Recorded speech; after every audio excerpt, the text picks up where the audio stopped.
A woman in a green Valentino dress is dancing with a man who isn't her husband, while her husband's financial empire What are you crumbles writing? before hundreds of Wall Street Just thoughts. tycoons. Why? It's not betrayal. It's perfectly orchestrated justice. This is the story of Vivian Shaw, a woman who spent 22 years trying to be the perfect wife until a bill fell from her husband's jacket pocket and turned her into the coldest destroyer Manhattan had ever seen.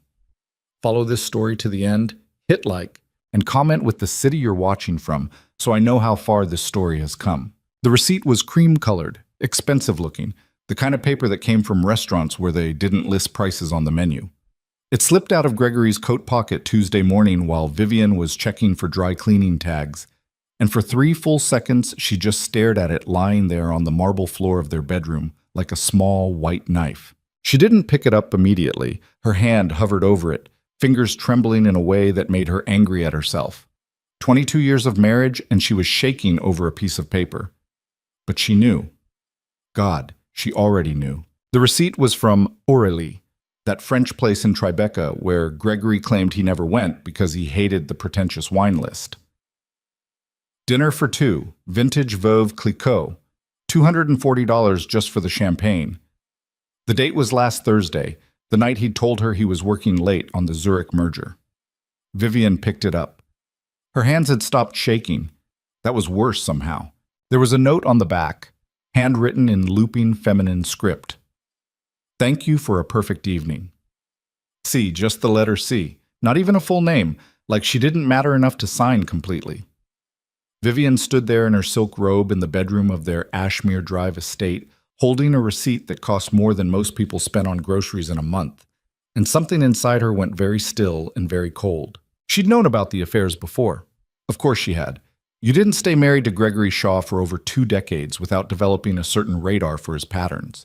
The late nights that smelled like unfamiliar perfume, the suddenly passionate interest in morning showers, the way he'd fuck her with his eyes closed, like he was thinking of someone else. She'd survived those, buried them.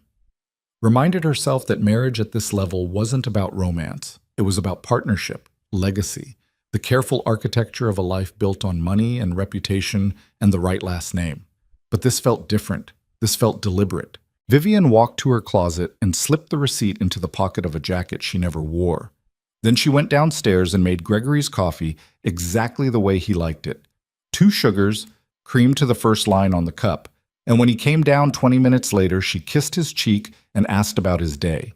Busy, he said, not looking at her. He was scrolling through his phone already, the Wall Street Journal folded under his arm. The Singapore deal is imploding. I might need to fly out Friday. Do you need me to come with you? No. Too quick. It's just business. Boring stuff. Vivian smiled. Of course. She watched him drink his coffee, watched him check his Patek Philippe watch, watched him exist in her kitchen like a stranger who'd learned his lines but forgotten why he was supposed to care about the performance. When he left, she didn't cry. She went upstairs, got dressed in a charcoal Armani suit that made her look like exactly what she was, a woman with money and taste and absolutely nothing to prove to anyone. Then she called her driver and told him she needed to go into the city. Where to, Mrs. Shaw? I'll tell you when we get there. The thing about being married to someone like Gregory was that you learned things. You learned which attorneys handled discreet divorces for the wives of powerful men. You learned which private investigators didn't ask questions. You learned the names of the people who could make problems disappear quietly, efficiently, and without leaving fingerprints. Vivian had never needed those names before. She needed them now. The driver took her to a small office building in Midtown, the kind of place that looked boring and forgettable on purpose. 3rd floor, Suite 307, no name on the door. Inside, a woman with steel gray hair and expensive shoes looked up from her desk. I need to find out who my husband is sleeping with, Vivian said. The woman didn't blink. Sit down, Mrs. Shaw. Vivian hadn't given her name. That was when she realized this wasn't the first time someone had sent a desperate wife to this office. Maybe it wasn't even the 10th time. There was probably a whole network of women like her, women who'd performed perfection for years until the performance stopped being enough. The investigator's name was Helen Marsh. She was 60-something, wore no wedding ring, and had the kind of face that looked like it stopped being surprised by human behavior sometime in the 90s. Your husband is Gregory Shaw, Helen said. It wasn't a question. Shaw Capital, big donor to the Whitmore Foundation. Married 22 years, no children. That's right. And you want to know about the affair? Vivian set her purse on the desk between them. I want to know everything. Helen leaned back in her chair. Everything is expensive, Mrs. Shaw. I don't care what it costs. It's not just money. Helen's eyes were sharp, assessing. Once you know everything, you can't unknow it. Some women prefer the uncertainty. It's softer than the truth. I'm not interested in soft. Something flickered in Helen's face. Maybe respect, maybe pity. All right. Give me a week. Vivian left the office feeling lighter and heavier at the same time. Lighter because she'd done something. Heavier because now there was no going back to pretending everything was fine. She told the driver to take her to Bergdorf's. She needed to buy a dress for the Whitmore Foundation Gala in 3 weeks. Gregory insisted they go every year. It was important for appearances, for networking, for maintaining the illusion that they were still the golden couple of Manhattan's financial elite. The personal shopper brought out a dozen options. Vivian tried on a midnight blue Dior, a champagne-colored Oscar de la Renta, a black Givenchy that made her look like she was attending a funeral. Then the shopper came back with a green Valentino. This just came in, she said. I thought of you immediately. Vivian looked at it.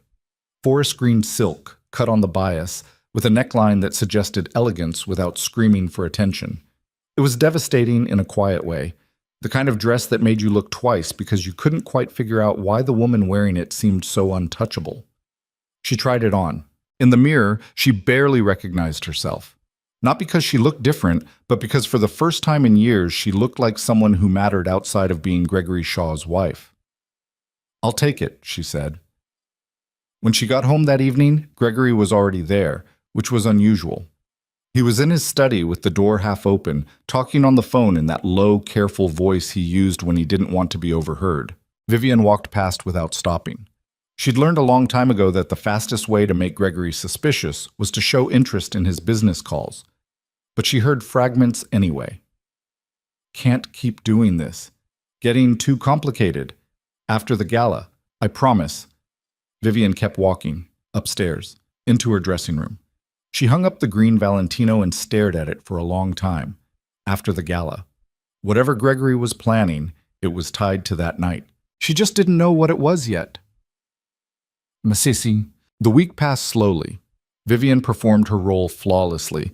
The attentive wife, the gracious hostess, the woman who asked the right questions and laughed at the right moments, and never, ever let anyone see the machinery working underneath. On Thursday night, Gregory told her he was going to dinner with clients. She kissed him goodbye and watched him leave in his Mercedes, and then she sat alone in their enormous living room with a glass of wine she didn't drink and waited for the silence to stop feeling like drowning. Her phone buzzed at 9:15. A text from Helen Marsh. We need to meet. Tomorrow. 2 p.m. Same place. Vivian deleted the message immediately. She didn't sleep that night. She lay in bed next to Gregory. He'd come home after midnight, smelling like wine and something floral that definitely wasn't her perfume, and stared at the ceiling and tried to remember when exactly she'd stopped being a person and started being a piece of furniture in her own life. The next afternoon, she went back to Suite 307. Helen had a file waiting on her desk. Not a thick one, just thick enough to ruin everything. Her name is Celeste Lane, Helen said. 29, MBA from Columbia. She's been working at Shaw Capital for 8 months. Vivian's stomach dropped. She works for him? Junior associate, investment analysis. Helen slid a photograph across the desk. This was taken last Tuesday at O'Reilly. The woman in the photo was beautiful in that specific way that made Vivian feel ancient. Blonde, flawless skin. The kind of youth that didn't need expensive creams or Botox or strategic lighting to look perfect. She was leaning across the table toward Gregory, laughing at something he'd said, and Gregory was looking at her like she'd invented happiness. There's more, Helen said quietly. She slid another photograph across. This one was from outside a hotel, The Mark, on East 77th. Gregory and Celeste walking in together at 11 p.m. Another photo. The two of them leaving an apartment building in Chelsea at 7 a.m. Another. Gregory's hand on the small of her back at a coffee shop. How long? Vivian's voice sounded strange to her own ears. 6 months. Maybe longer. It's hard to pin down exactly when it started. 6 months. Half a year. Christmas. New Year's. Her birthday. All those mornings when Gregory had kissed her forehead and told her she looked beautiful, and she'd believed that maybe they were okay. Maybe they'd survive this rough patch. Maybe marriage was just about endurance, and they were both good at enduring things. He'd been fucking a 29-year-old the entire time. There's something else. Helen's voice was gentle now, which somehow made it worse. He's been moving money, large amounts, transferring funds to offshore accounts through the firm. I can't prove what it's for yet, but the pattern suggests he's preparing for something big. Like what? Like making sure his assets are protected in a divorce. The words hit Vivian like a physical blow. She'd thought she was investigating him. He'd been preparing to leave her. When? Vivian asked. I don't know, but based on the timing of the transfers and some calendar items I was able to access. Helen hesitated. I think he's planning to announce something at the Whitmore Gala. The room tilted slightly. The gala, the biggest social event of the season. Every major player in Manhattan finance would be there.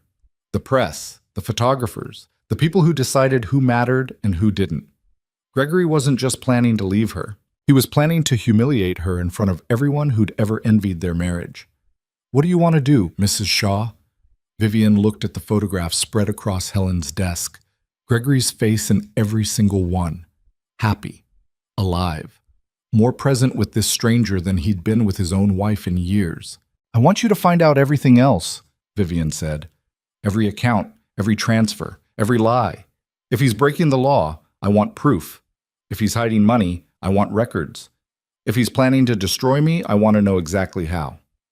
Helen nodded slowly. That kind of investigation will require some unconventional resources. I don't care. I'm talking about people who operate outside normal legal channels, Mrs. Shaw. People who can access information that wouldn't hold up in court. People who... I don't care, Vivian said again. Her voice was perfectly calm. Whatever it takes. Helen studied her for a long moment. Then she pulled out a business card. Plain white, no name, just a phone number written in pen. Call this number, she said. Tell them Helen sent you. They'll set up a meeting. Who are they? People who help women like you make sure the divorce doesn't go the way your husband planned. Vivian took the card. The number felt heavy in her hand, like it weighed more than paper should. Thank you, she said. Don't thank me yet. Helen's expression was unreadable. This path gets dark very quickly. Make sure you're ready before you start walking. Vivian stood up, smoothed her skirt, met Helen's eyes with something that felt like the first honest thing she'd done in years. I'm ready, she said. But that night, Gregory came home early. Vivian was in the kitchen pretending to care about the dinner their chef had prepared. Chilean sea, bass, roasted asparagus, some kind of reduction that probably cost $50 a spoonful. You look nice, Gregory said, kissing her cheek. She'd worn a cream cashmere sweater and tailored pants. Nothing special. The fact that he'd noticed meant he was feeling guilty. Thank you, she said. Wine? Please. They sat across from each other at the dining room table, like actors in a play about marriage. Vivian cut her fish into precise pieces. Gregory talked about the Singapore deal, the problems with their London office, some new hire who was already making waves. Her name's Celeste, he said casually. Smart kid. Columbia MBA. Really sharp, analytical mind. Vivian's hand didn't shake. That's wonderful. You need good people. She's already catching things our senior analysts missed. Gregory was smiling now, the way he used to smile when he talked about building Shaw Capital from nothing. I'm thinking of promoting her, maybe giving her a bigger role in client relations. Client relations, which meant public-facing, which meant events, galas, places where Gregory Shaw's new brilliant protege would be photographed next to him, admired by his colleagues, welcomed into his world, places where Vivian would have to watch it happen. That sounds like a smart move, Vivian said. You've always had good instincts about people. Gregory reached across the table and squeezed her hand. I'm glad you think so. His touch made her skin crawl. After dinner, they went upstairs together. Gregory kissed her, actually kissed her, the way he used to. And for one terrible moment, Vivian wondered if maybe she was wrong. Maybe the photos were misleading. Maybe there was an explanation that would make everything make sense again. Then Gregory's phone buzzed. He pulled away, glanced at the screen, and his entire face changed, softened, lit up from inside. "Sorry," he said. "I need to take this work thing." He walked into his dressing room and closed the door. Vivian heard his voice go low and warm. "Hey you, no, I can talk." She got into bed and lay there staring at the ceiling until Gregory came back 20 minutes later and climbed in beside her like nothing had happened. He fell asleep in minutes. Vivian waited until his breathing was deep and even. Then she got up, went downstairs to her office, and dialed the number Helen had given her. It rang 4 times before someone answered. "Yes?" A man's voice, smooth, careful. "Helen Marsh sent me." Silence. Then, "Name?" "Vivian Shaw." More silence. She could hear him typing something, checking something, verifying that she was worth his time. "Tomorrow," he said finally. 4 p.m., the Ellsworth Club. Ask for Michael at the front desk. He'll bring you to the private rooms. "How will I know?" "You won't. That's the point." The line went dead. Vivian stood there in her darkened office, holding the phone and feeling like she'd just stepped off the edge of something she couldn't see the bottom of. She should stop this. Call Helen. Say she'd changed her mind. Go back upstairs and wake up Gregory and tell him she knew everything and demand the truth, and maybe they could find some way to salvage something from the wreckage. Instead, she went back to bed. At 4 the next afternoon, Vivian walked into the Ellsworth Club like she belonged there. It was the kind of place that didn't have signs, didn't advertise, didn't acknowledge its own existence to anyone who hadn't already been invited inside. Old money, old power. The kind of discretion that cost more than most people's houses. Michael at the front desk was exactly what she'd expected. Impeccably dressed, utterly unremarkable, the kind of man who made forgetting his face into an art form. "Mrs. Shaw," he said quietly. "Follow me, please." He led her through a hallway lined with oil paintings of men who'd been dead for 100 years, up a narrow staircase, to a door that looked like every other door except for the small bronze number, 7. "He's waiting inside," Michael said, and then he was gone. Vivian knocked. "Come in." She opened the door. The room was small, elegant, anonymous. A desk, 2 chairs, a window overlooking Madison Avenue. And sitting behind the desk was a man who looked like he'd been designed to make powerful women reconsider their life choices. Dark hair going silver at the temples, sharp suit, eyes that looked like they'd already decided whether you were worth listening to before you opened your mouth. "Mrs. Shaw," he said, "please sit." Vivian sat. "My name is Dominic Moretti." He didn't offer his hand. "Helen tells me you're interested in certain information about your husband." "That's right." "And what exactly do you plan to do with this information once you have it?" "I don't know yet." Dominic smiled slightly. It wasn't a warm smile. "Most women who come here know exactly what they want. They want proof for divorce attorneys, evidence for custody battles, leverage for settlements. But you're not sure yet. Does that matter?" "It matters because I don't work for people who can't make decisions." He leaned back in his chair, studying her. "Helen says your husband is Gregory Shaw. Shaw Capital. Major player, big connections. The kind of man who doesn't go down easy." "I'm aware." "Are you aware that taking him down might take you down with him? That the scandal will touch everything? Your reputation, your social standing, your entire life as you know it?" "Yes." "And you're willing to risk that?" Vivian met his eyes. "My entire life as I know it is already over. I just didn't realize it until last week." Something shifted in Dominic's expression. Not sympathy exactly. Recognition. "All right," he said. "Here's what I can do. I have people who specialize in financial investigations. Deep background, the kind of work that doesn't show up on official reports. If your husband is hiding money, breaking laws, doing anything that leaves a paper trail, we'll find it.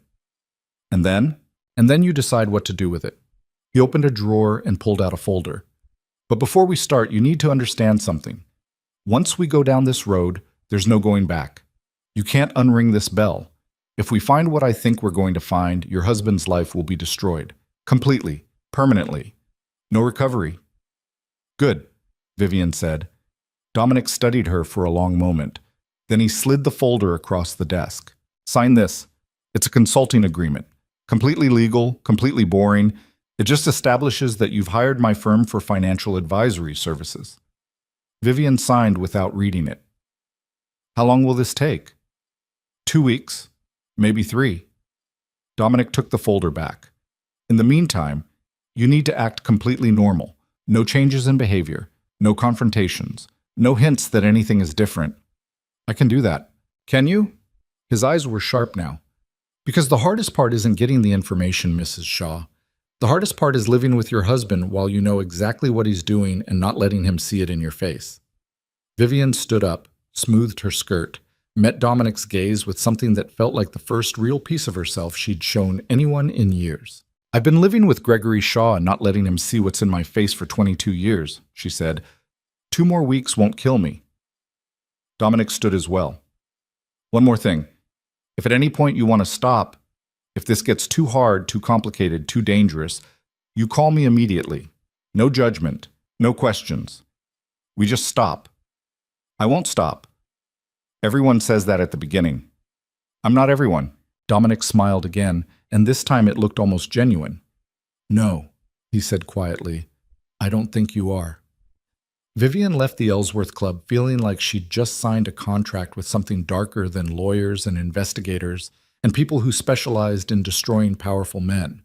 She felt like she'd signed a contract with herself, the version of herself that had been buried under 22 years of being agreeable and accommodating and willing to ignore anything as long as the lifestyle stayed intact. That version was dead now. What was rising up to replace it was colder, sharper, and absolutely done with being invisible. The next 2 weeks were a performance that deserved awards Vivian would never receive. She smiled at Gregory over breakfast. She asked about his day. She wore the clothes he liked and attended the dinners he needed her at, and laughed at the jokes of men who'd made their fortunes crushing smaller companies under their $1,000 shoes. And every night she went to sleep next to the man who was planning to replace her and felt absolutely nothing. Meanwhile, Dominic's people were working. They sent updates through encrypted messages that deleted themselves after Vivian read them. Account numbers from banks in Zurich, wire transfers to shell companies, patterns that suggested Gregory wasn't just cheating, he was stealing from his own firm, from his clients, from pension funds that trusted Shaw Capital to make them whole. The fraud went back years. Carefully hidden, expertly concealed, the kind of financial crime that required real intelligence to pull off. Gregory had always been smart. He'd just never been smart enough to imagine that his wife might be smarter. On Thursday, 12 days after Vivian first walked into Suite 307, she got a message from Dominic. We have everything. Meet me tomorrow at 2. She deleted the message and went downstairs to where Gregory was working in his study.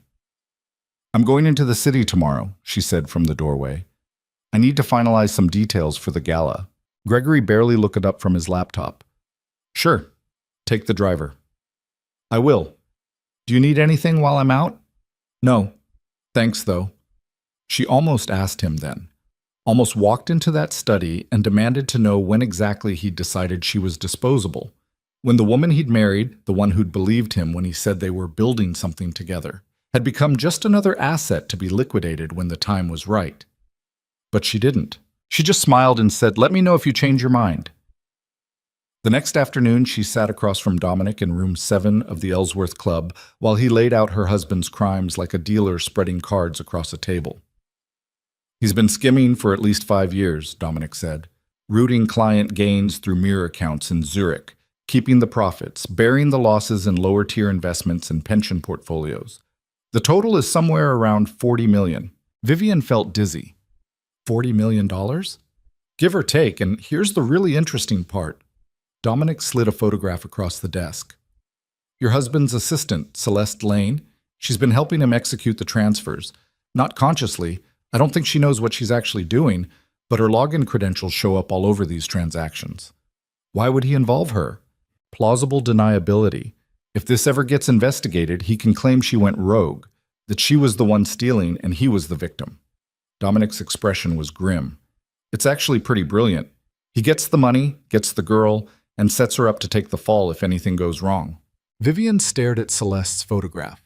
The woman looked younger than 29 in this picture. Hopeful, ambitious. Probably thought Gregory Shaw was her mentor, her champion, the man who saw her potential when nobody else did. She had no idea she was being set up to be destroyed. "What happens if we release this?" Vivian asked. "Federal investigation, criminal charges. SEC gets involved. Shaw Capital implodes. Your husband goes to prison." "And me? You're clean. We made sure of that. All the accounts are in his name. All the transfers were authorized by him. You had no access, no knowledge, no involvement." Dominic leaned forward. "But Vivian, if we do this, your life changes completely. Your social circle will evaporate. The wives who have lunch with you will cross the street when they see you coming. You'll be the woman who destroyed Gregory Shaw." "I can live with that." "Can you?" His eyes were searching now. "Because there's another option. We take this information, we give it to your divorce attorney, and you walk away with a settlement that makes you very comfortable for the rest of your life. No scandal, no prison, just a quiet exit." Vivian thought about it. 22 years of marriage dissolved into a wire transfer and a sealed agreement, and the freedom to pretend none of this had ever happened. It would be easier, cleaner, safer. "When is Gregory planning to announce Celeste's promotion?" she asked. Dominic checked his notes. "The Whitmore Gala. He's already scheduled a press release to go out the morning after. Rising star at Shaw Capital, appointed to senior leadership role. There'll be photos of them together, interviews, the works. So he's going to parade her around at the biggest social event of the season and make me watch." "It looks that way, yes." Vivian stood up and walked to the window. Madison Avenue stretched out below. All those people rushing to places they thought mattered, convinced their lives had meaning beyond the next transaction, the next deal, the next betrayal. "I want to release everything at the gala," she said quietly. Dominic went very still. "You want to—" During his speech, he's giving the keynote, right? Something about philanthropy and responsibility and giving back to the community? "Yes. I want the expose to hit every major news outlet in America at exactly the moment he's standing on that stage pretending to be a decent man." Vivian turned around. "Can you do that?" "I can do that." Dominic's voice was careful. "But Vivian, I know what you're going to say, that it's cruel, that it's excessive, that quiet revenge is safer." She walked back to the desk and looked him straight in the eye. "I don't want safe. I want him to feel what I felt when I found that receipt. The exact same humiliation, the exact same shock. I want him to know that I did this, that the wife he thought was too weak to fight back is the reason his entire world is ending." Dominic studied her for a long time. Then he nodded once. "All right," he said. "I'll make it happen." The night after Vivian gave Dominic the green light, she couldn't sleep. Not because of fear. Fear would have been cleaner, easier to name. This was something else. A humming in her blood that felt like anticipation mixed with nausea, like standing at the edge of a cliff and realizing the only way forward was to jump. She lay next to Gregory in their king-sized bed and listened to him breathe. Deep, even, the rhythm of a man with a clear conscience. Or no conscience at all. She couldn't tell anymore which one was worse. At 2:30 in the morning, she gave up on sleep entirely. She slipped out of bed, careful not to disturb him, and went downstairs to the kitchen. The marble was cold under her bare feet. She poured herself a glass of water she didn't want and stood at the window looking out at their backyard, 3 acres of landscape perfection that cost more to maintain than most people made in a year. Everything in this house was beautiful. Everything in this house was a lie. Her phone buzzed. A text from Dominic. "Can't sleep either?" She stared at it for a long moment before typing back. "How did you know? Everyone gets cold feet right before the jump. It's normal. I'm not getting cold feet. Then what are you doing awake at 2:30 a.m.? Vivian set down her water glass. Her reflection stared back at her from the darkened window. A woman in a silk nightgown standing in a kitchen that looked like it belonged in a magazine spread about aspirational living. She typed, "Making sure I remember why I'm doing this." 3 dots appeared. Disappeared. Appeared again. "And do you?" Vivian thought about the receipt. The photographs. Celeste Lane's face laughing across a table at a man who'd promised to love Vivian until death. Gregory's hand on that woman's back. The wire transfers, the stolen millions, the carefully constructed plan to make Vivian disappear while he rebuilt his life with someone younger, prettier, more convenient. Yes, she typed. I remember. Good. Get some sleep. You'll need it. She deleted the conversation and went back upstairs. Gregory was still asleep. She stood in the doorway watching him for a long time, trying to find some trace of the man she'd married. The one who'd held her hand at her mother's funeral and told her they'd get through it together. The one who'd looked at her on their wedding day like she was the only thing in the world that mattered. That man was gone. Maybe he'd never existed at all. Maybe she'd just been performing a role so well that she'd convinced herself the audience actually loved her. The next morning, Gregory came downstairs whistling. Vivian was already in the breakfast room, coffee in hand, Wall Street Journal spread out in front of her like she'd been reading it. She hadn't absorbed a single word.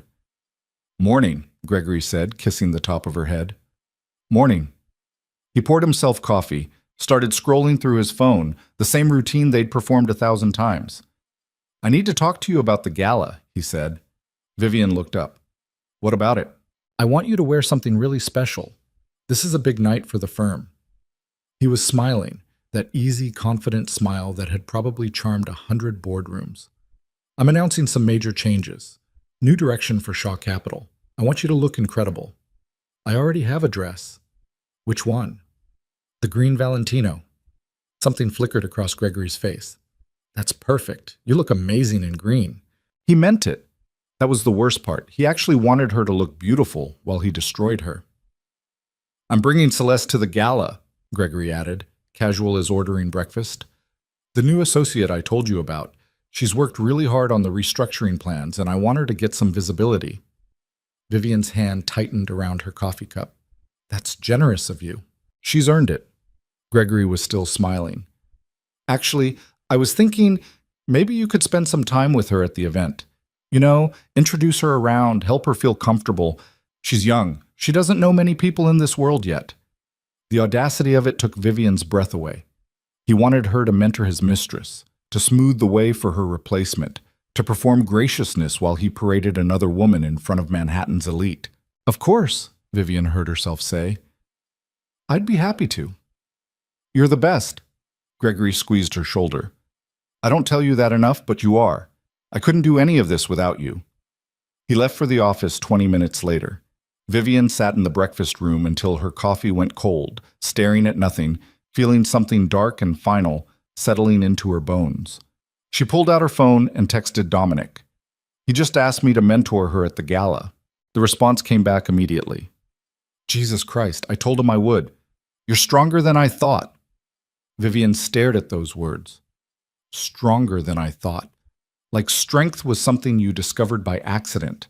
Like you didn't know you had it until someone pushed you far enough that the only choice was to push back or disappear entirely.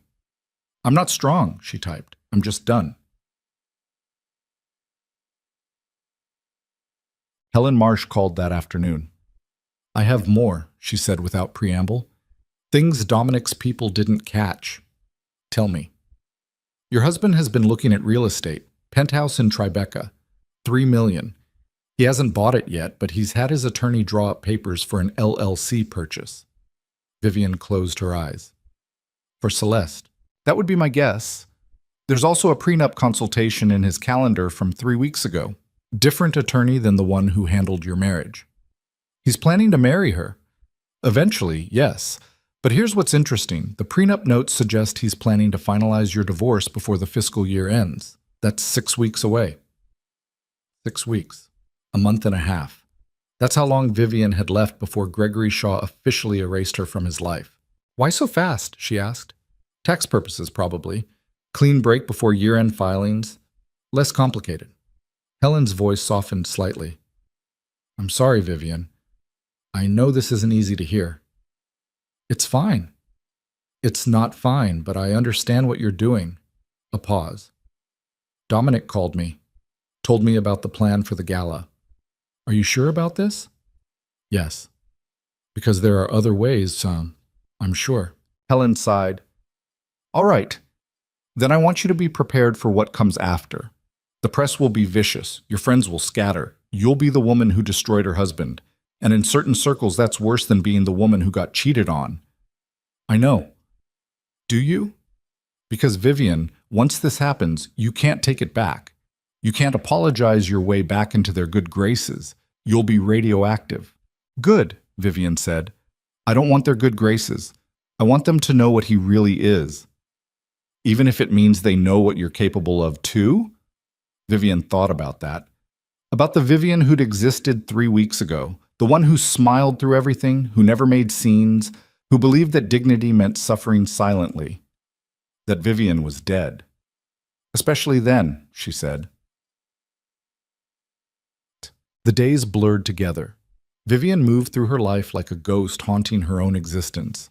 She attended a luncheon for the Whitmore Foundation, where women in $1,000 dresses discussed charity work over $60 salads.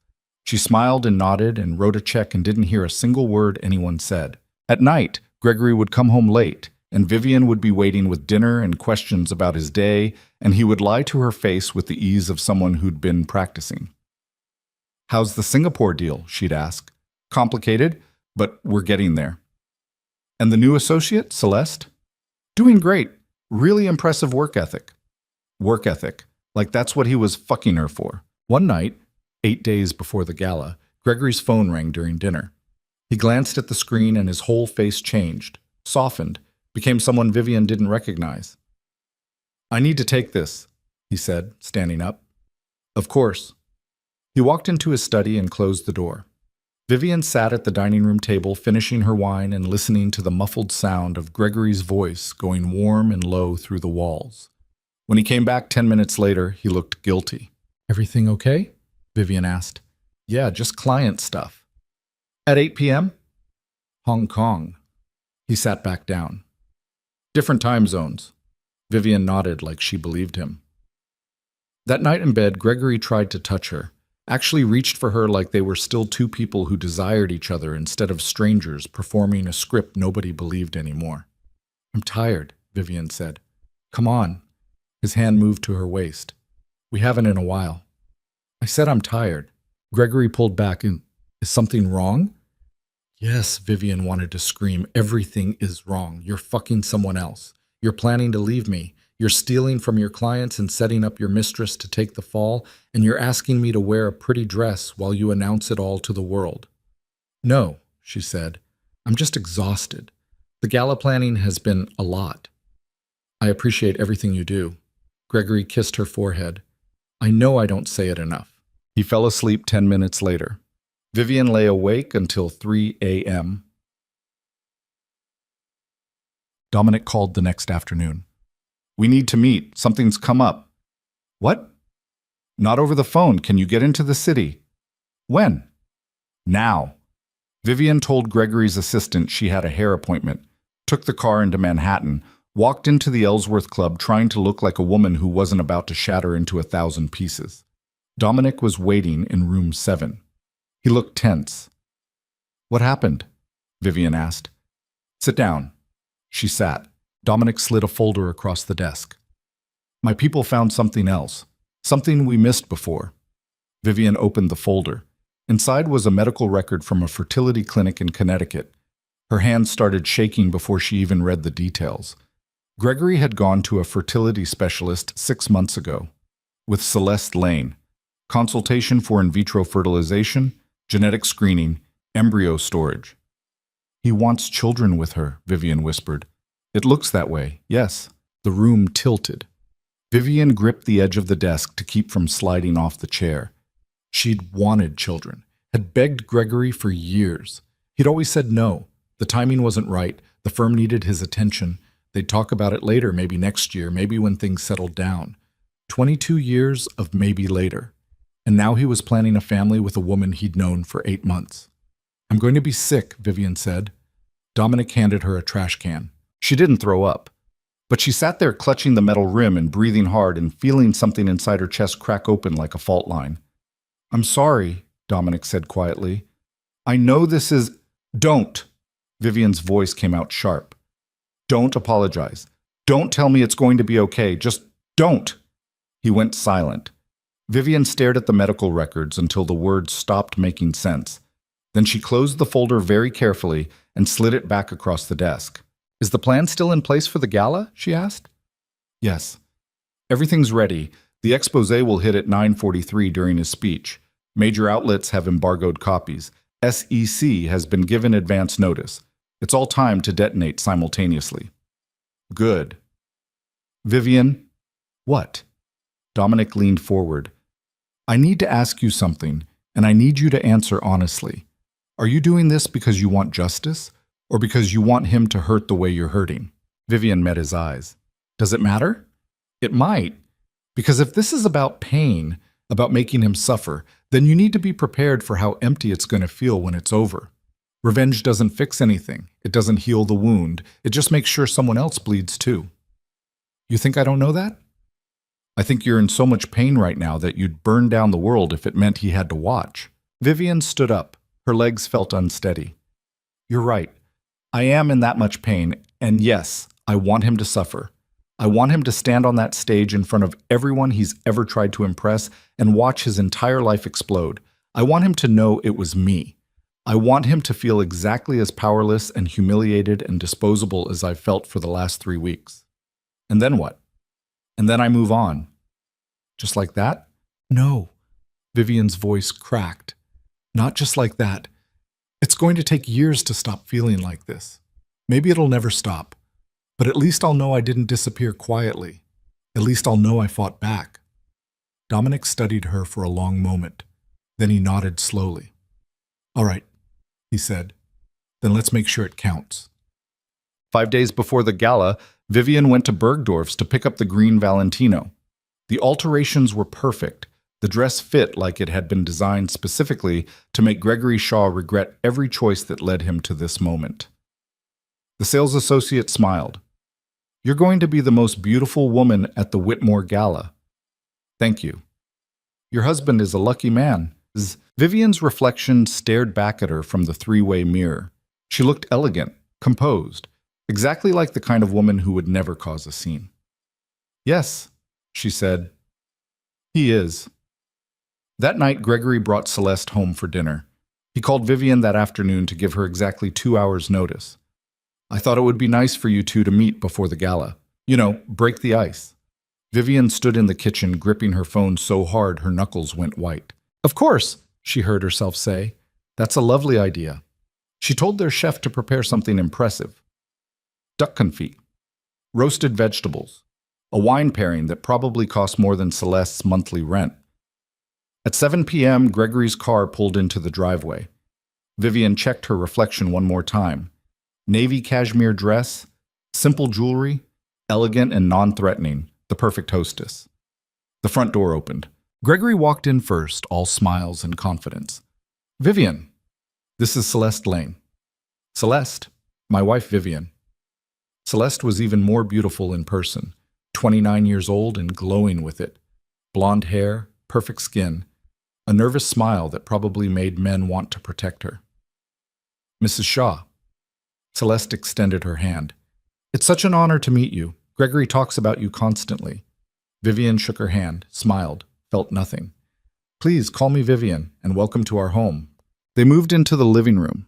Gregory poured drinks, scotch for himself, wine for the women. Vivian watched Celeste look around at the art, the furniture, the carefully curated evidence of wealth and taste.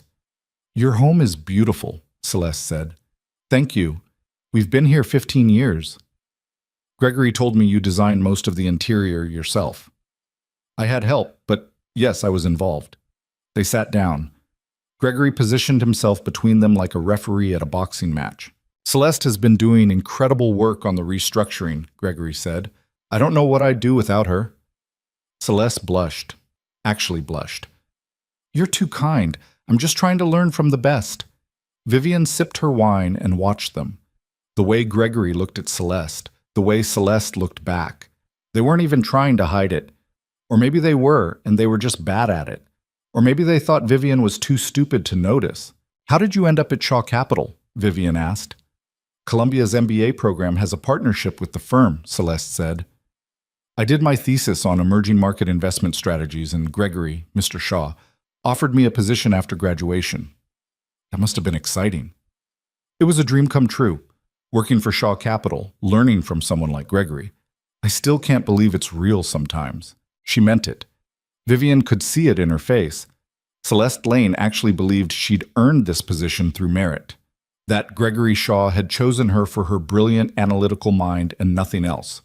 She had no idea she was a prop in someone else's script. Dinner was excruciating. They sat at the long table in the dining room, Gregory at the head, Vivian to his right, Celeste to his left, like they were already rehearsing for the new arrangement. Gregory talked about the firm, about the Zurich expansion, about his vision for the next 5 years. Celeste listened like he was revealing the secrets of the universe. Vivian ate duck and smiled and made appropriate comments and counted down the minutes until this nightmare ended. At one point, Celeste turned to her directly. Gregory tells me you're very involved in charity work. Some, the Whitmore Foundation mostly. That's wonderful. I've always admired women who use their position to give back. Celeste's eyes were earnest. It must be so fulfilling. Vivian set down her fork very carefully.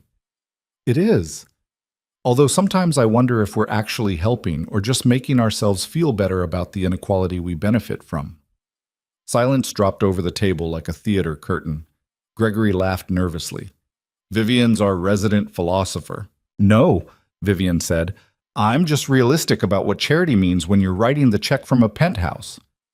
Celeste looked uncomfortable. I didn't mean to suggest. You didn't suggest anything. I'm just tired of pretending wealthy people throwing galas for causes they don't understand is the same thing as actual change. Okay? Gregory's voice had an edge now. I think maybe we should talk about something else. Vivian smiled. Of course. What would you like to talk about? The rest of dinner passed in strained small talk about the weather, upcoming holidays, safe topics that couldn't detonate the carefully maintained fiction that this was a normal evening with a normal colleague. When Celeste finally left at 9:30, Gregory walked her to the door while Vivian stayed in the living room finishing her wine. She heard them talking in the foyer, low voices, Gregory's laugh, the front door opening and closing. Then Gregory came back in. That was rude, he said. Vivian looked up. What was? The thing about charity. You made her uncomfortable. Did I? Yes, she was trying to be nice and you turned it into some political statement. I wasn't aware having an opinion was political. Gregory poured himself another scotch. You know what I mean. She's young. She's trying to make a good impression. You didn't have to make it difficult. I was perfectly pleasant. You were cold. Vivian stood up, set down her wine glass, walked to where Gregory was standing and looked him straight in the eye. You brought your mistress into our home, she said quietly. You made me sit across the table from the woman you're planning to replace me with and smile while she complimented my charity work. And you're upset that I wasn't warm enough? Gregory went very still. What are you talking about? Don't. Vivian's voice was shaking now.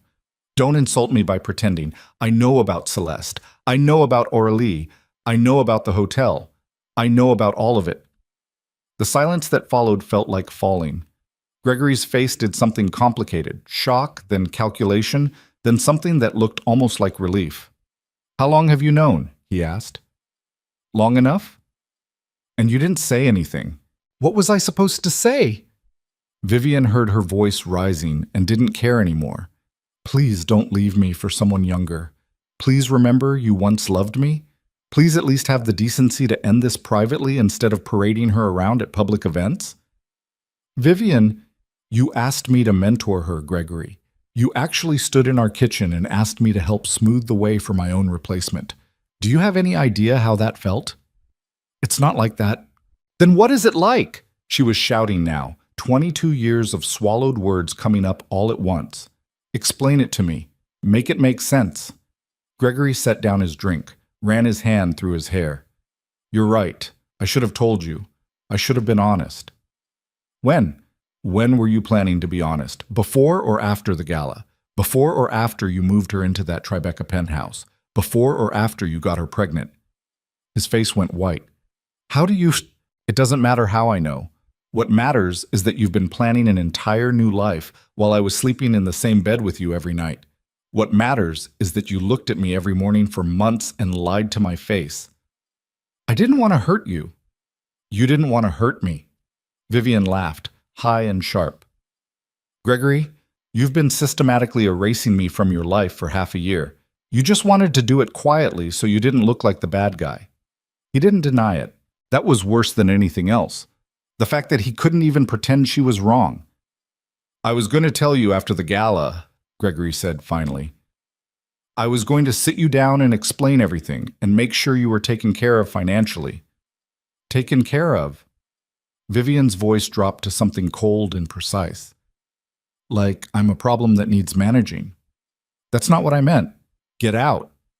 Vivian, get out of this room. Go sleep somewhere else. I don't want to look at you right now. Gregory stared at her for a long moment. Then he nodded slowly and walked toward the stairs. At the doorway, he turned back. For what it's worth, I really did love you. Once. Get the fuck out, Gregory. He left. Vivian stood in the living room until she heard the guest room door close upstairs. Then she walked to the bar, poured herself another glass of wine, and called Dominic. He answered on the first ring. What happened? I told him, I know. Silence. Vivian, I couldn't help it. He brought her here, made me sit through dinner with her, and then he had the audacity to tell me I was rude. Did you tell him about the plan? No, just that I know about the affair. How did he react? Like a man who got caught but isn't particularly sorry about it. Vivian's hands were shaking again. He said he was going to tell me after the gala, like that makes it better, like the timing is the problem and not the entire betrayal. Are you okay? No. Her voice cracked. No, I'm really not. Do you want me to come over? Vivian looked around at the living room. All this beautiful furniture, these expensive paintings, this carefully constructed monument to a marriage that had been dead for years. No, she said. I want you to make absolutely sure everything is ready for the gala. I want to destroy him so completely that he spends the rest of his life wishing he'd just been honest. It's ready. Everything's in place. Good. Vivian, what? Dominic hesitated. Make sure this is what you really want. Because after tonight, after he knows you know, he's going to be watching you, waiting for you to make a move. If you're going to back out, now is the time. Vivian thought about Celeste Lane sitting at her table, complimenting her home, completely unaware that Gregory was planning to give her a version of this exact life. Thought about the medical records, the fertility consultations, the future Gregory was building while Vivian's was being systematically dismantled. I'm not backing out, she said. I'm going to put on that green dress and walk into the Whitmore ballroom and watch Gregory Shaw's empire burn to the ground. And I'm going to smile the entire time. All right then. Dominic's voice was quiet. I'll see you at the gala. Vivian hung up. She finished her wine. Then she went upstairs, walked past the closed guest room door where her husband was sleeping, and lay down in their empty bed. For the first time in 3 weeks, she slept through the night. Folks, the next 4 days passed in a strange calm. Gregory moved back into their bedroom like nothing had happened. They didn't talk about the confrontation. Didn't mention Celeste. Performed the routine of marriage like actors who'd forgotten they were supposed to be in love, but still remembered all their blocking. At breakfast, Gregory would ask about Vivian's day. She would ask about his meetings. They would eat in silence and then go their separate ways. At night, they would lie on opposite sides of the bed and pretend to sleep. It was the loneliest Vivian had ever felt in her entire life. 2 days before the gala, Gregory's assistant called to confirm that Vivian's car would pick her up at 6 p.m. for hair and makeup. Mr. Shaw wants to make sure you have plenty of time to get ready, the assistant said. He's very excited about the event. I'm sure he is. The day before the gala, Vivian met Dominic one final time. They sat in room 7 while rain hammered against the windows, and Dominic walked her through the exact timeline. 6 p.m. you arrive at the venue, he said. Gregory's speech is scheduled for 9:30. At 9:43, Bloomberg, Reuters, Wall Street Journal, and the Financial Times will simultaneously publish the expose. The SEC has been briefed and will announce an investigation within the hour. By 10 p.m., Shaw Capital will be trending on every financial news platform in the country. And Celeste? She'll be named as an accomplice, but the evidence shows she likely didn't know what she was executing. She'll probably avoid criminal charges, but her career in finance is over. Vivian felt a flicker of something that might have been guilt. Celeste was a pawn in this, young and stupid and in love with a man who was using her. But Vivian pushed the feeling down. Celeste had made her choices. They both had. "What about me?" Vivian asked. "Where will I be during all this?" Dominic met her eyes. "That depends. Do you want to be standing next to Gregory when it happens? Or do you want to be somewhere else?" Vivian thought about it. Thought about watching Gregory's face as he realized what was happening, seeing the exact moment he understood that his wife had orchestrated his destruction. "I want to be in the ballroom," she said, "but not with him." "With who then?" She looked at Dominic, really looked at him. This man who'd helped her dismantle her husband's life piece by piece, who'd listened to her cry on the phone at 2 a.m., who'd never once suggested she should just take the quiet settlement and disappear. "With you," she said. Something shifted in Dominic's expression. "Vivian, I know what you're going to say, that it's not professional, that it blurs the lines, that you're just helping me because it's what you do." "That's not what I was going to say." "Then what?" Dominic leaned back in his chair. "I was going to say that when you walk into that ballroom on my arm, everyone is going to know. They're going to put it together immediately. The wife leaving the husband, the scandal, the revenge. It's going to be a story they tell for years." "Good," Vivian said. "Let them tell it. Let them know I didn't disappear quietly. And after? When the dust settles and Gregory's in prison and you're the woman who destroyed him, what then?" "I don't know. I'll figure it out." "We could figure it out together." The words hung in the air between them. Vivian stared at Dominic across the desk. Rain streaked down the windows behind him. Somewhere below, Manhattan was going about its business. Deals and betrayals and carefully constructed lies. "Are you asking me out, Dominic?" "I'm asking if you'd consider the possibility that this doesn't have to end with you alone in a new apartment somewhere rebuilding from scratch. That maybe there's a version of this where you get to start fresh with someone who already knows the worst parts of you and didn't run away." Vivian's throat tightened. "You don't know the worst parts of me." "Yes, I do. I've spent 3 weeks watching you plan your husband's destruction with a level of precision that would terrify most people. I've seen you angry and hurt and vindictive and absolutely ruthless." He leaned forward. "And I'm still here." She couldn't breathe. "I need to destroy my husband first," she said finally. "I need to finish this before I can even think about anything else." "I know. And after, if there is an after, I'm going to be a disaster for a very long time." "I know that too." "Then why?" "Because you're the first woman I've met in 15 years who didn't need me to save her," Dominic said quietly. "You're saving yourself. I'm just providing the tools. And Vivian, that's the most attractive thing I've ever seen." She stood up, walked around the desk, looked down at him sitting in his chair with rain light catching the silver in his hair. "Tomorrow night," she said, "after Gregory's life ends and before mine starts. Ask me then." Dominic nodded slowly. "All right." Vivian turned to leave. At the door, she stopped. "Dominic?" "Yeah?" "Thank you." "For what?" "For making me feel like maybe I'm not completely insane for doing this." He smiled. "You're not insane, Vivian. You're just done being invisible."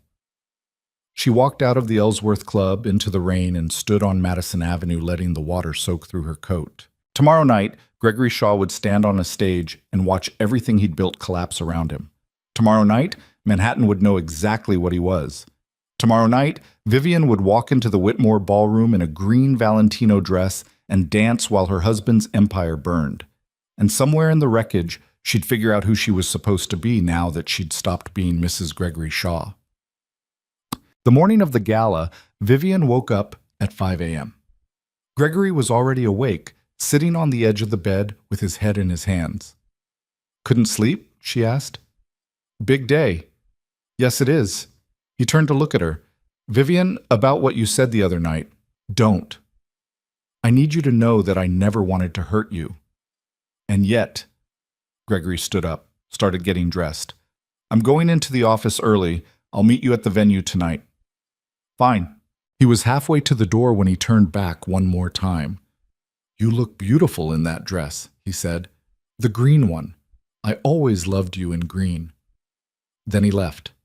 Vivian lay in bed staring at the ceiling until the sun came up. At noon, she got a text from Dominic. Everything's ready. Are you? She typed back, yes, see you tonight. Save me a dance. Vivian smiled. Then she got up, showered, and began the process of becoming the woman who would destroy Gregory Shaw. The hairstylist arrived at 3, makeup artist at 4. By 5:30, Vivian was standing in front of her full-length mirror looking at a stranger. The green Valentino fit like revenge. Her hair was swept up, elegant and severe. Her makeup was understated, letting the dress do the talking. She looked like exactly what she was.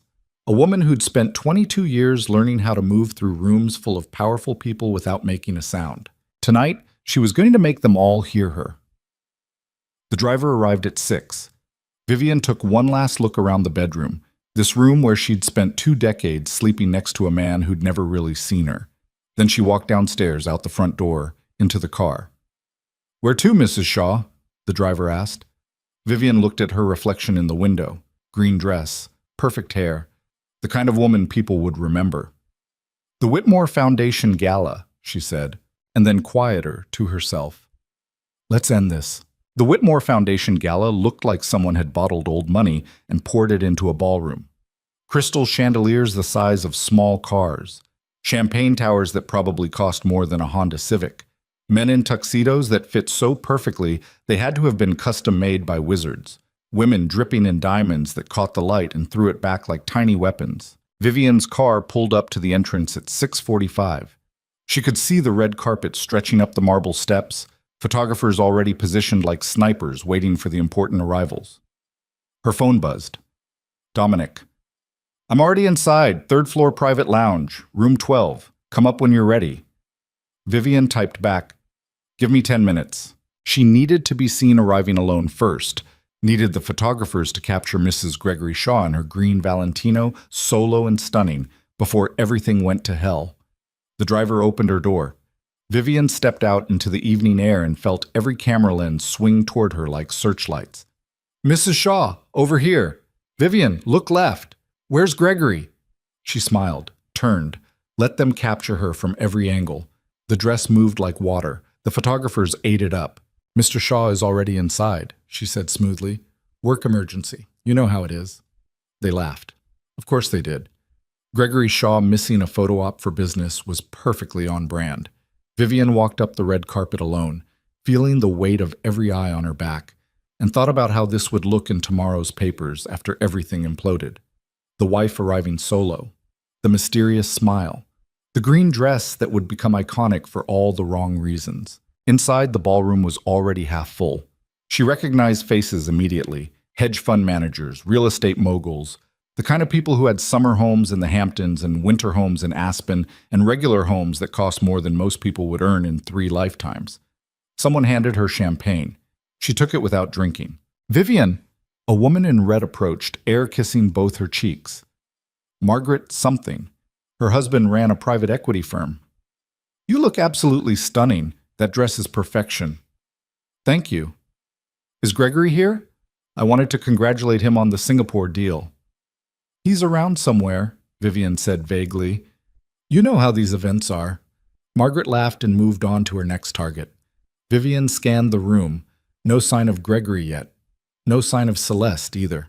She made her way through the crowd, accepting compliments on her dress, deflecting questions about Gregory's whereabouts, performing the role of the gracious wife one last time. At 7:15, she slipped away from the main ballroom and took the elevator to the 3rd floor. The private lounge was quieter. Smaller groups of people having more intimate conversations away from the chaos below. Vivian walked past them like she belonged there. Because she had belonged in rooms like this for 22 years, until she found room 12. She knocked once. Dominic opened the door. He was in a tuxedo that fit him so well it should have been illegal. His hair was pushed back. His expression was carefully neutral, but his eyes went dark when he saw her.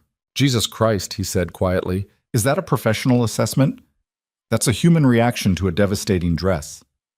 He stepped back to let her in. You look... Don't. Vivian walked into the room and set down her untouched champagne. If you compliment me right now, I'm going to fall apart, and we can't afford that yet. Dominic closed the door. Fair enough. The room was small, elegant, anonymous. A sofa, 2 chairs, a window overlooking the ballroom below where Vivian could see the crowd growing thicker. Is everything ready? She asked. Everything's ready. The embargo breaks at 9:43. I have confirmation from all the major outlets. The SEC has their investigation team on standby. And Gregory? Arrived 20 minutes ago. He's downstairs working the room. Celeste is with him. Something twisted in Vivian's chest. Of course she is. They're not being obvious about it, but yeah, they're together. Vivian walked to the window and looked down. She couldn't make out individual faces from this height, just a mass of expensive clothing and careful social choreography. Somewhere down there, Gregory was laughing with people who thought he was a financial genius. Celeste was probably standing nearby looking impressed and grateful and completely unaware that in 3 hours her life would be destroyed. Do you ever wonder if we're doing the right thing? Vivian asked quietly. Dominic came to stand beside her. Every day for the last 3 weeks. But you never said anything. Because it's not my call to make.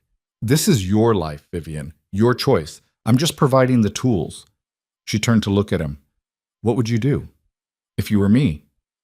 I can't answer that. Try. Dominic was quiet for a long moment. I'd probably do exactly what you're doing, but I'd hate myself for it afterward. And I'd wonder if there was a version of this where I walked away instead of burning it all down. You think I should walk away? I think you should do whatever lets you sleep at night. He met her eyes. Can you sleep knowing you destroyed him? Vivian thought about it. About Gregory's face across the dinner table. About Celeste in their home. About the medical records and the secret penthouse and the 22 years of her life that had been quietly erased while she was busy being the perfect wife. Yes, she said. I can sleep just fine. Dominic nodded slowly. Then we're doing the right thing.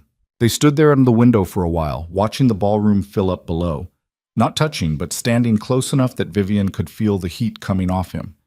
At 8:30, her phone buzzed. A text from an unknown number. We need to talk. Now. Meet me in the West Garden. Come alone. See Vivian's stomach dropped. Celeste. What is it? Dominic asked. She showed him the phone, his expression darkened. Don't go. I have to. Why? She's nobody. She's a pawn in this. Because I need to see her face. Vivian put the phone in her clutch. I need to know if she actually loves him or if she's just another ambitious kid who thought Gregory Shaw could open doors. Does it matter? To me it does. Dominic caught her wrist. Vivian, if this is a trap, it's not a trap. She's 29 years old and probably terrified. Vivian pulled free gently. I'll be back in 20 minutes. She left before he could argue further. The West Garden was accessed through a side door off the main corridor. It was one of those carefully manicured outdoor spaces that rich people pretended was nature. Sculpted hedges, a small fountain, ambient lighting that made everything look like a movie set. Celeste was standing by the fountain in a champagne-colored dress that probably cost 3 months of her salary. She looked young and scared, and somehow even more beautiful under the soft lights. When she saw Vivian, her face did something complicated. Thank you for coming, Celeste said. Vivian stopped a few feet away. What do you want? I know you know about us. Congratulations on figuring that out. Celeste flinched. I didn't mean for this to happen. No one ever does. He told me you two were essentially separated, that the marriage was over and everything but paperwork, that you'd been living separate lives for years. Vivian laughed, high and sharp. And you believed him? I had no reason not to. Except for the fact that we're still married. Still living in the same house, still appearing at events together, still performing being a couple for anyone who's watching. He said that was for appearances, for the business. Of course he did. Vivian took a step closer. Let me tell you what Gregory Shaw is very good at, Celeste. He's good at making you feel special, like you're the only person in the world who understands him, like his marriage is this terrible burden he's been carrying alone, and you're the first person who's made him feel alive in years. Celeste's eyes were shining. That's not... Did he tell you about his first affair? Vivian's voice was cold now. Or the second? Or the third? Did he mention that this is a pattern? That every few years he finds someone new and exciting and makes them believe they're different from all the others? You're lying. Am I? Ask him about Rebecca Chen or Amy Whitmore, or the paralegal from his attorney's office whose name I can't even remember because there have been so many. Celeste's face went pale. I don't believe you. I don't care if you believe me. Vivian was close enough now to see the mascara starting to run at the corners of Celeste's eyes. But you came here for a reason, so tell me what you want. Celeste's composure cracked. I want you to let him go. I want you to stop making this harder than it has to be. Gregory loves me. He wants to build a life with me, and you're standing in the way because you can't accept that it's over. The audacity of it stole Vivian's breath for a moment. This girl, this child who'd known Gregory for 8 months, thought she understood anything about what Vivian had sacrificed, endured, survived for 22 years. You think I'm the problem? Vivian's voice was shaking now. You think I'm some bitter ex-wife clinging to a dead marriage? I think you're scared of being alone. Vivian stepped back. The words hit like a slap, because there was truth in them. She was scared, had been scared for years, scared of becoming irrelevant, scared of losing her identity as Mrs. Gregory Shaw, scared of starting over at 48 years old with nothing but money and rage. But fear wasn't the same as wrong. Do you know what he's planning to do to you? Vivian asked quietly. Celeste blinked. What? Gregory has been routing illegal wire transfers through your login credentials. Millions of dollars. Laundered through shell companies in Zurich. And when the SEC comes knocking, and they will come knocking, your name is all over the paperwork. That's not true. It's completely true. He's setting you up to take the fall if anyone discovers the fraud. You're not his partner, Celeste. You're his insurance policy. You're just saying that to... I have proof. Vivian's voice was steel now. Bank records, wire transfers, your digital signature on documents authorizing transactions you probably don't even remember executing. He's been building a case against you for months. Celeste's breathing was getting shallow. Why are you telling me this?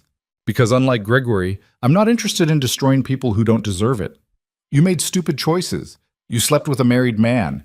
You convinced yourself it was love when it was just ambition wearing a prettier mask. But you don't deserve to go to prison for his crimes. I don't believe you. Then don't.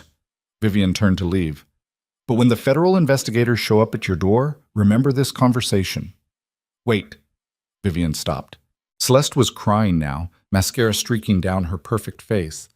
What do you want from me? Nothing. I just wanted to see if you actually loved him, if there was something real here that I was destroying. And? Vivian looked at this young woman who'd inserted herself into a marriage she didn't understand and thought she was saving Gregory Shaw from loneliness. I think you love the idea of him, Vivian said finally. The powerful man who chose you, the mentor who saw your potential, the fantasy of being the woman who finally made Gregory Shaw happy. She paused. But you don't actually know him. You know the performance he's been giving you. That's not true. Ask him about the fertility consultations. Ask him why he's been researching embryo storage. Ask him what he told his attorney about the prenup he's planning to make you sign. Celeste's face went gray.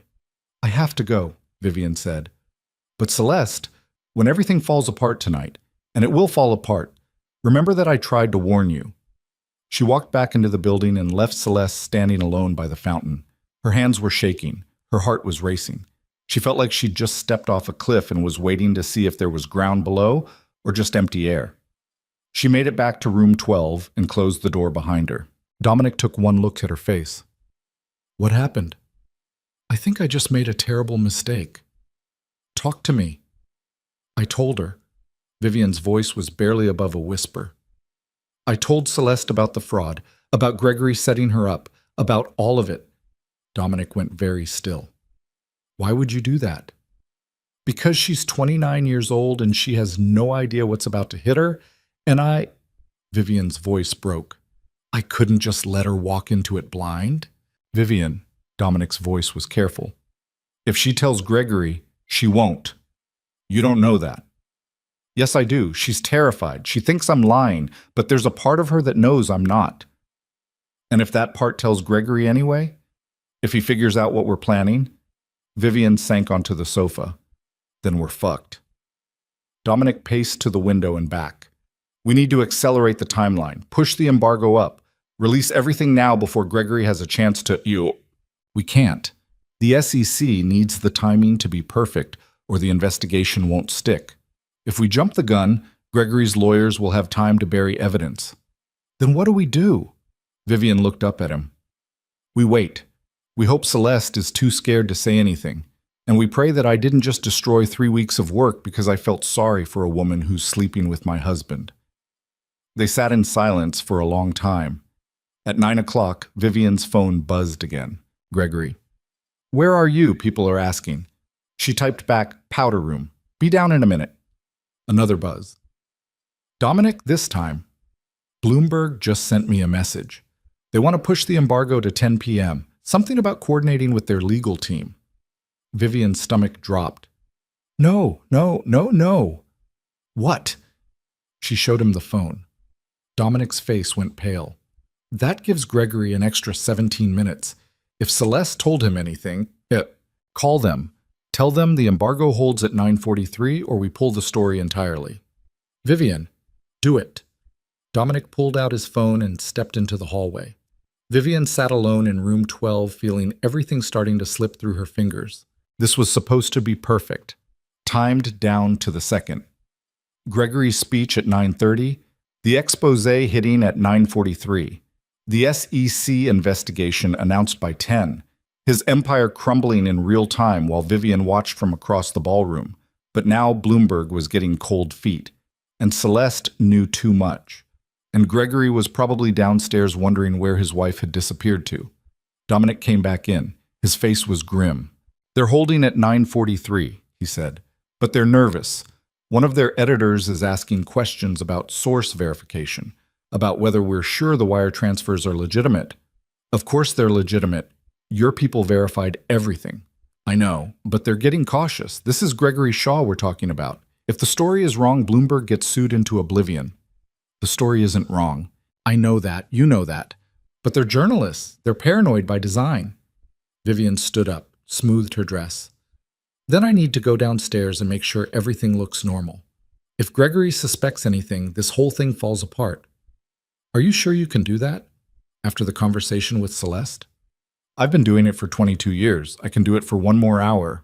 Dominic caught her hand.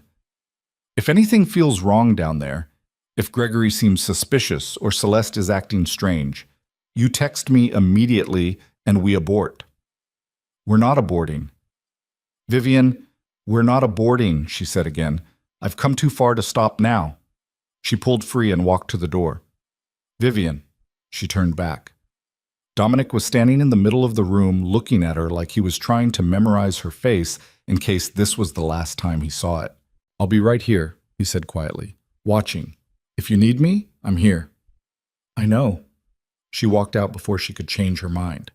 The ballroom was packed now. Dinner had been served and cleared. People were drinking and laughing and networking like this was just another night in their carefully curated lives. Vivian scanned the crowd for Gregory. She found him near the stage, surrounded by a small group of men in expensive suits. He was holding court, gesturing with his champagne glass, probably telling some story about a deal he'd closed or a competitor he'd crushed. And standing just behind him, close enough to be part of his orbit, but not so close that it looked inappropriate, was Celeste. Their eyes met across the ballroom. Celeste's face was unreadable. Vivian forced herself to walk toward them. There you are. Gregory smiled when he saw her, that big public smile he used at events. I was beginning to think you'd left without me. Just freshening up. These events are exhausting. Gregory pulled her close and kissed her temple. You look beautiful. Everyone's been saying so. Vivian let him hold her. Let the cameras capture the image of Gregory and Vivian Shaw, the golden couple, still perfect after 22 years. Over Gregory's shoulders she could see Celeste watching. Her face was pale. Her hands were clasped in front of her like she was trying to hold herself together. I should introduce you to some people, Gregory said. There are a few investors here I want you to charm. Of course. He guided her through the crowd with his hand on her lower back, the same way he used to when they were young and actually in love. They talked to a hedge fund manager from Boston. They talked to a real estate developer from Miami. They talked to the chairman of some foundation Vivian had never heard of. And through it all, Vivian smiled and laughed and said the right things while her phone burned in her clutch, and 9:43 got closer and closer. At 9:20, someone clinked a glass. The ballroom quieted. The chairman of the Whitmore Foundation took the stage. Ladies and gentlemen, thank you all for being here tonight. Before we begin the evening's program, I want to introduce a man who needs no introduction, a titan of industry, a philanthropist, and a dear friend. Please welcome Gregory Shaw. Applause erupted. Gregory squeezed Vivian's hand. Wish me luck. You don't need it. He walked toward the stage. Vivian stayed where she was, watching him climb the steps, shake hands with the chairman, take his place behind the podium. He looked confident, powerful, completely in control. He had no idea what was coming. Gregory began to speak. Thank you all for being here tonight. The Whitmore Foundation does incredible work, and it's an honor to support their mission. But I want to talk tonight about something more personal, about responsibility, about the obligations we have as people who've been given so much. Vivian's phone buzzed. She pulled it out. A text from Dominic. Something's wrong. Bloomberg just killed the story. The room tilted. She typed back frantically. What? Why? They got a call from Shaw Capital's legal team, threatening a massive defamation suit. They're pulling the story until they can verify everything independently. Vivian couldn't breathe. Another text. WSJ is out too. And Reuters. Someone tipped them off. Someone told Gregory. She looked up at the stage. Gregory was still talking, but now she could see it, the slight smile playing at the corner of his mouth, the way his eyes scanned the crowd like he was looking for someone specific. He knew. Gregory fucking knew. Another text from Dominic. Get out. Now. Leave the ballroom. But Vivian couldn't move. She was frozen, watching Gregory wrap up his speech, watching him smile, that perfect public smile. And then his eyes found hers across the ballroom. The smile widened. Before I close, Gregory said into the microphone, I want to acknowledge someone very important. My wife Vivian has been my partner in every sense for over 2 decades. She's been there through every success and every challenge. And tonight, I want to publicly thank her for her unwavering support. The crowd clapped. Gregory's eyes never left Vivian's face. Marriage is complicated, he continued. It requires trust, loyalty, the understanding that we're in this together, no matter what outside forces might try to tear us apart. Vivian's hands were shaking so badly, she almost dropped her phone. Some people believe in fighting clean, Gregory said. Others believe the ends justify the means. I've always thought that how you conduct yourself in battle says everything about your character. He was talking to her. Only to her. The rest of the ballroom might as well have disappeared. So tonight, I want to reaffirm my commitment, not just to this foundation, but to the principles of transparency and integrity that should guide us all. Another text from Dominic. Vivian, leave now. But she couldn't. She was trapped watching Gregory Shaw dismantle her from a stage. Thank you all again for being here, Gregory finished. And Vivian, thank you for everything. More applause. Gregory stepped down from the stage. And instead of working the room like he usually did, he walked directly toward Vivian. The crowd parted for him. When he reached her, he took her hand gently. We need to talk. Upstairs. Private room, now. I don't think... It wasn't a request. His grip tightened. Not enough to hurt, just enough to make the point.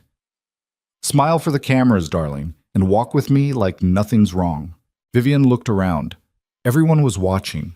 Photographers, guests, people who would remember this moment later and wonder if they'd seen something important or just another married couple having a private conversation. She smiled. And she walked. Gregory guided her out of the ballroom, down a corridor, into an elevator. He pressed the button for the 3rd floor. They rode in silence. The elevator dinged. Gregory led her down the hallway, the same hallway Vivian had walked earlier, to a door she'd never seen before. Room 9. He opened it with a key from his pocket. The room inside was larger than room 12. Nicer. with floor-to-ceiling windows overlooking the city and furniture that cost more than most cars. Gregory closed the door behind them, locked it, turned to face her. "Did you really think I wouldn't find out?" he asked. Vivian's heart was hammering. "I don't know what you're talking about." "Please." Gregory poured himself a scotch from the bar.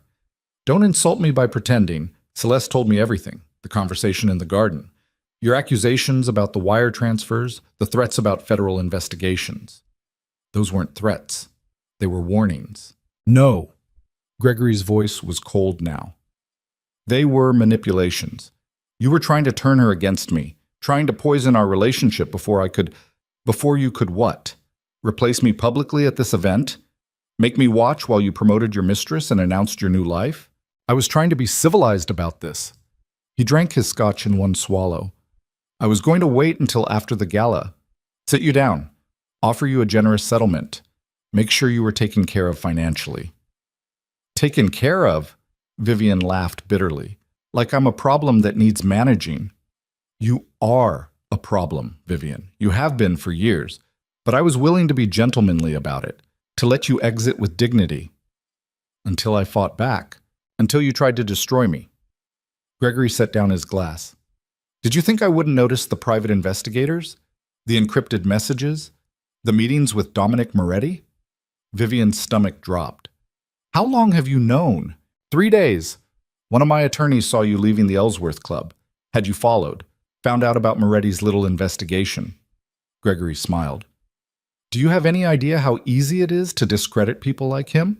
One phone call to Bloomberg's legal department, one threat of a defamation suit, and suddenly your carefully constructed expose disappears like it never existed. The evidence is real. The wire transfers are real. You can't make that disappear. Watch me." Gregory walked to the window. "By Monday morning, Dominic Moretti will be under investigation for corporate espionage. His firm will be shut down. Every piece of evidence he gathered will be ruled inadmissible because of how it was obtained. And you," he turned back to face her, "you will sign divorce papers that give you $10 million and a non-disclosure agreement that prevents you from ever speaking publicly about our marriage. You'll get a nice apartment, a decent settlement, and the right to disappear quietly. And if I refuse, then I release the prenup from when we got married, the one that says if our marriage ends because of your infidelity, you get nothing." He paused. "I have photographs of you and Dominic Moretti, entering private rooms together, late-night meetings, you in a hotel lobby at midnight. Doesn't matter. The photographs tell a story, and stories are all that matter in divorce court." Vivian felt the room spinning. "You would lie, destroy my reputation, make everyone think I was the one who cheated." "I wouldn't be lying. You did cheat, maybe not physically, but you've been conspiring with another man to destroy your husband for weeks. That's a betrayal just as profound." Gregory's voice was almost gentle now. "I'm giving you a choice, Vivian.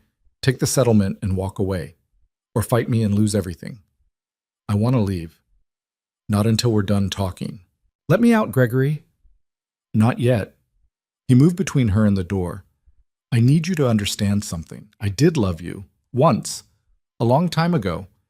But people change. Marriages die. And I'm not going to let you punish me for being honest about that." "Honest?" Vivian's voice was rising. "You've been lying to me for months, years probably. You've been stealing from your clients, setting up your mistress to take the fall, planning to humiliate me at the biggest social event of the year. And you want credit for being honest? I'm trying to move on with my life. You're trying to destroy it. There's a difference. Let me out. Vivian, let me out." Gregory stared at her for a long moment. Then he stepped aside. Vivian walked to the door.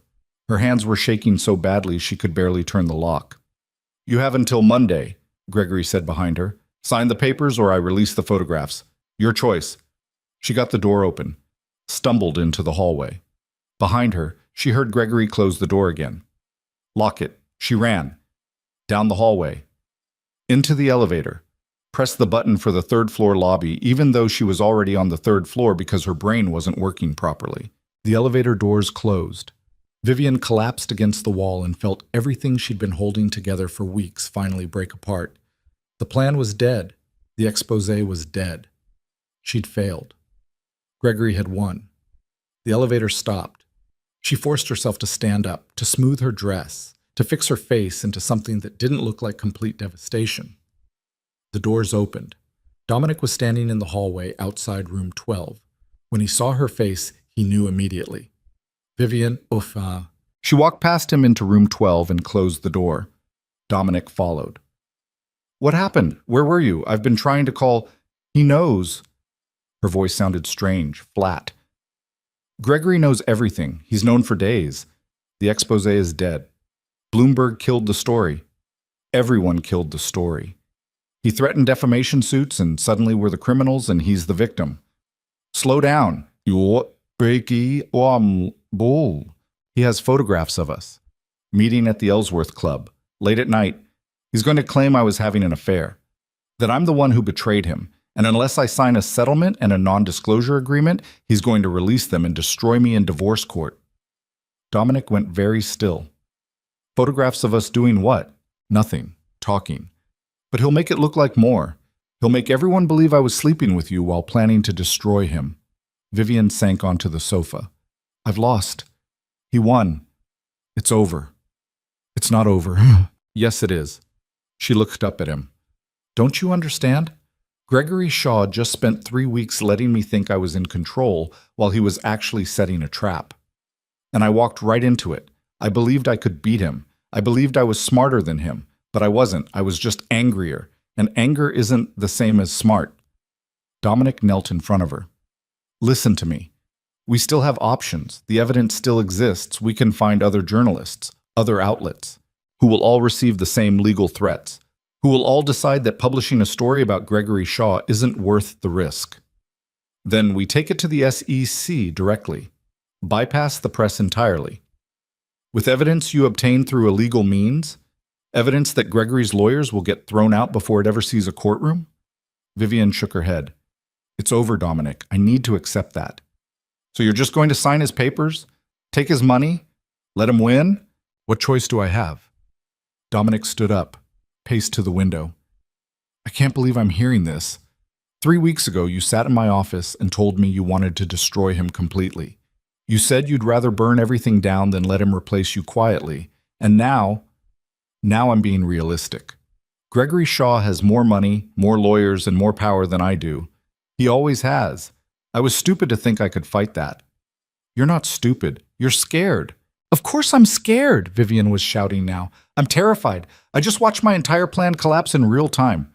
I watched my husband stand on a stage and threaten me in front of 300 people without anyone else even noticing. I'm 48 years old with no career and no identity outside of being Mrs. Gregory Shaw.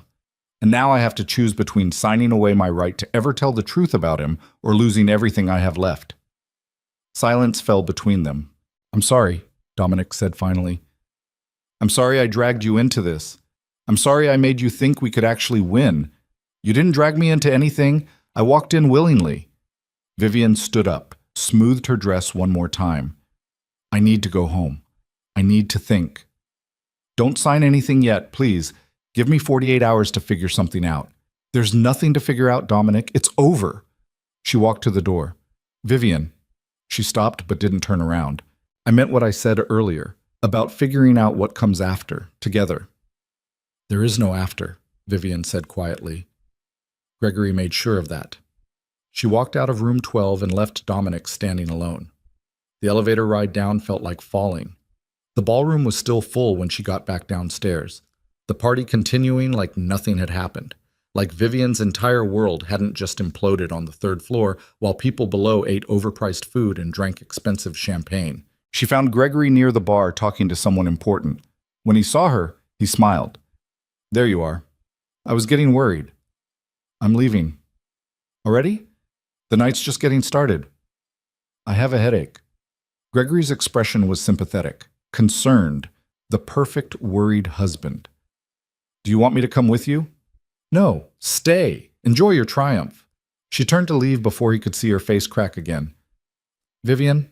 She stopped. Gregory walked over, put his hand on her arm gently, leaned in close enough that his next words were just for her. Think carefully before you do anything stupid, he whispered. You sign those papers and you get a life. You fight me and you get nothing. Choose wisely." Then he kissed her cheek and walked back to his conversation like he'd just told his wife he loved her. Vivian made it to her car before she started crying. The driver asked where she wanted to go. "Home," she said. "Take me home." But as the car pulled away from the Whitmore Foundation, she realized she didn't have a home anymore. She had a house full of beautiful things that belonged to a dead marriage. She had a life that had been carefully dismantled while she was sleeping. She had nothing at all. The car drove through Manhattan while Vivian sat in the back seat in her green Valentino dress and finally let herself fall completely apart. She'd failed. Gregory had won. And now she had to decide whether to disappear quietly or burn what was left while she still could. The city lights blurred past the window like stars collapsing. And Vivian Shaw, who'd spent 22 years being perfect, finally admitted to herself that she had no idea what to do next. Vivian didn't go home. The driver was heading north on Fifth Avenue when she leaned forward and changed her mind. "Turn around," she said. "Ma'am?" "Turn around. Take me back to the Whitmore." The driver's eyes met hers in the rearview mirror. "Are you sure? We're almost to—" "I'm sure." He made an illegal U-turn that earned them 3 angry horns and a middle finger from a taxi driver. Vivian didn't care. She pulled out her phone with shaking hands and called Dominic. He answered on the first ring. "Where are you?" "Coming back. Don't leave." "Vivian, what?" "Don't leave," she said again. "I need you to do something for me. Something that's probably illegal and definitely insane." Silence. Then, "I'm listening." "Can you get into Shaw Capital's servers? They're real servers, not the sanitized bullshit they show auditors." "Theoretically, but if we get caught..." "I don't care about getting caught anymore. Gregory just destroyed my plan in front of 300 people. He's threatening to destroy my reputation. He wants me to disappear quietly." Her voice was getting stronger now, steadier. "So I'm going to do the opposite of quiet. I'm going to burn his entire world down and make sure everyone knows it was me. That's a significant change from 10 minutes ago when you were ready to sign his papers. 10 minutes ago, I was in shock. Now I'm just angry." She looked out the window at Manhattan, blurring past. "Can you do it or not?" "I can do it. But Vivian, if we go this route, there's no coming back. No settlements. No quiet exits. Just complete mutual destruction." "Good. You understand what that means? Your reputation will be destroyed either way. Gregory's going to release those photographs whether I fight him or not. He can't afford to let me walk away with the truth." She took a breath.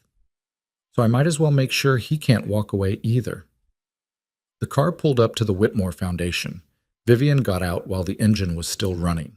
She walked through the front doors in her green Valentino like she owned the building, like she hadn't just spent the last hour falling apart. The elevator ride to the 3rd floor took 43 seconds. She counted every one. Dominic was waiting outside room 12. When he saw her face, the dried tears, the smudged makeup, the absolute fury burning in her eyes, something in his expression shifted. "Tell me what you need," he said. "Everything. I want every file, every transaction, every email Gregory's ever sent about the fraud. I want proof that he knew exactly what he was doing, that he wasn't just skimming money, he was systematically stealing from people who trusted him. That's going to take time." "How much time?" "If I call in every favor I have, maybe 6 hours." Vivian checked her watch. It was 10:15. "Do it. I want everything by 4 a.m. "And then what?" "And then we take it directly to the SEC. Not through journalists, not through lawyers.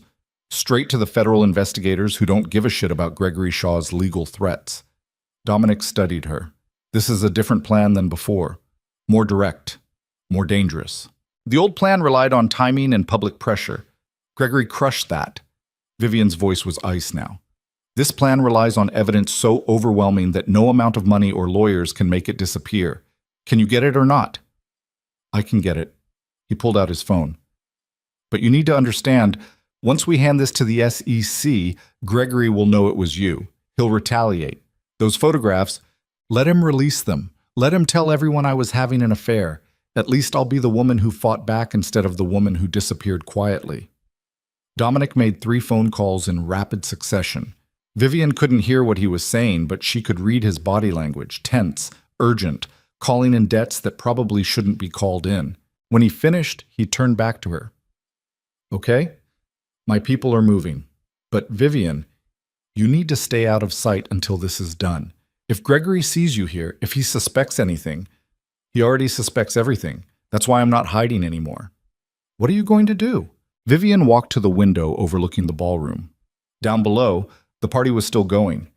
Gregory was probably still working the room, shaking hands, accepting congratulations, performing the role of the successful philanthropist. I'm going back down there, she said. That's a terrible idea. Probably, but I spent 22 years being the perfect wife, smiling when I should have screamed, staying quiet when I should have burned the house down. She turned to face Dominic.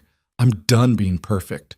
I'm going down there, and I'm going to make sure Gregory Shaw spends the rest of the night wondering what I'm planning. You're going to antagonize him. I'm going to terrify him. Dominic walked over to her, put his hands on her shoulders. Listen to me. Gregory is dangerous when he's cornered. If you push him too hard, then he'll do what? Threaten me? He already did that. Try to destroy my reputation? He's already planning that. The only thing he hasn't done yet is realize that I'm willing to lose everything if it means he loses too. That's not revenge, Vivian. That's suicide. Maybe. She pulled free. But at least I'll die standing up instead of on my knees. She walked out before Dominic could stop her. The ballroom felt different now. Smaller somehow. Like Vivian had outgrown it in the last hour. All these people in their expensive clothes drinking expensive champagne, they looked like children playing dress-up. She found Gregory near the stage, deep in conversation with three men who probably managed billions collectively. Vivian walked straight up to them. Excuse me, she said, sliding into the circle like she belonged there. I hate to interrupt. Gregory's face did something complicated when he saw her. Vivian, I thought you went home. Changed my mind. This party's too interesting to miss. One of the men, silver-haired, distinguished, probably owned half of Connecticut, smiled at her. Mrs. Shaw, your husband was just telling us about the Singapore expansion. Was he? Vivian's eyes never left Gregory's face. I hope he mentioned the part about the creative accounting. That's always my favorite part.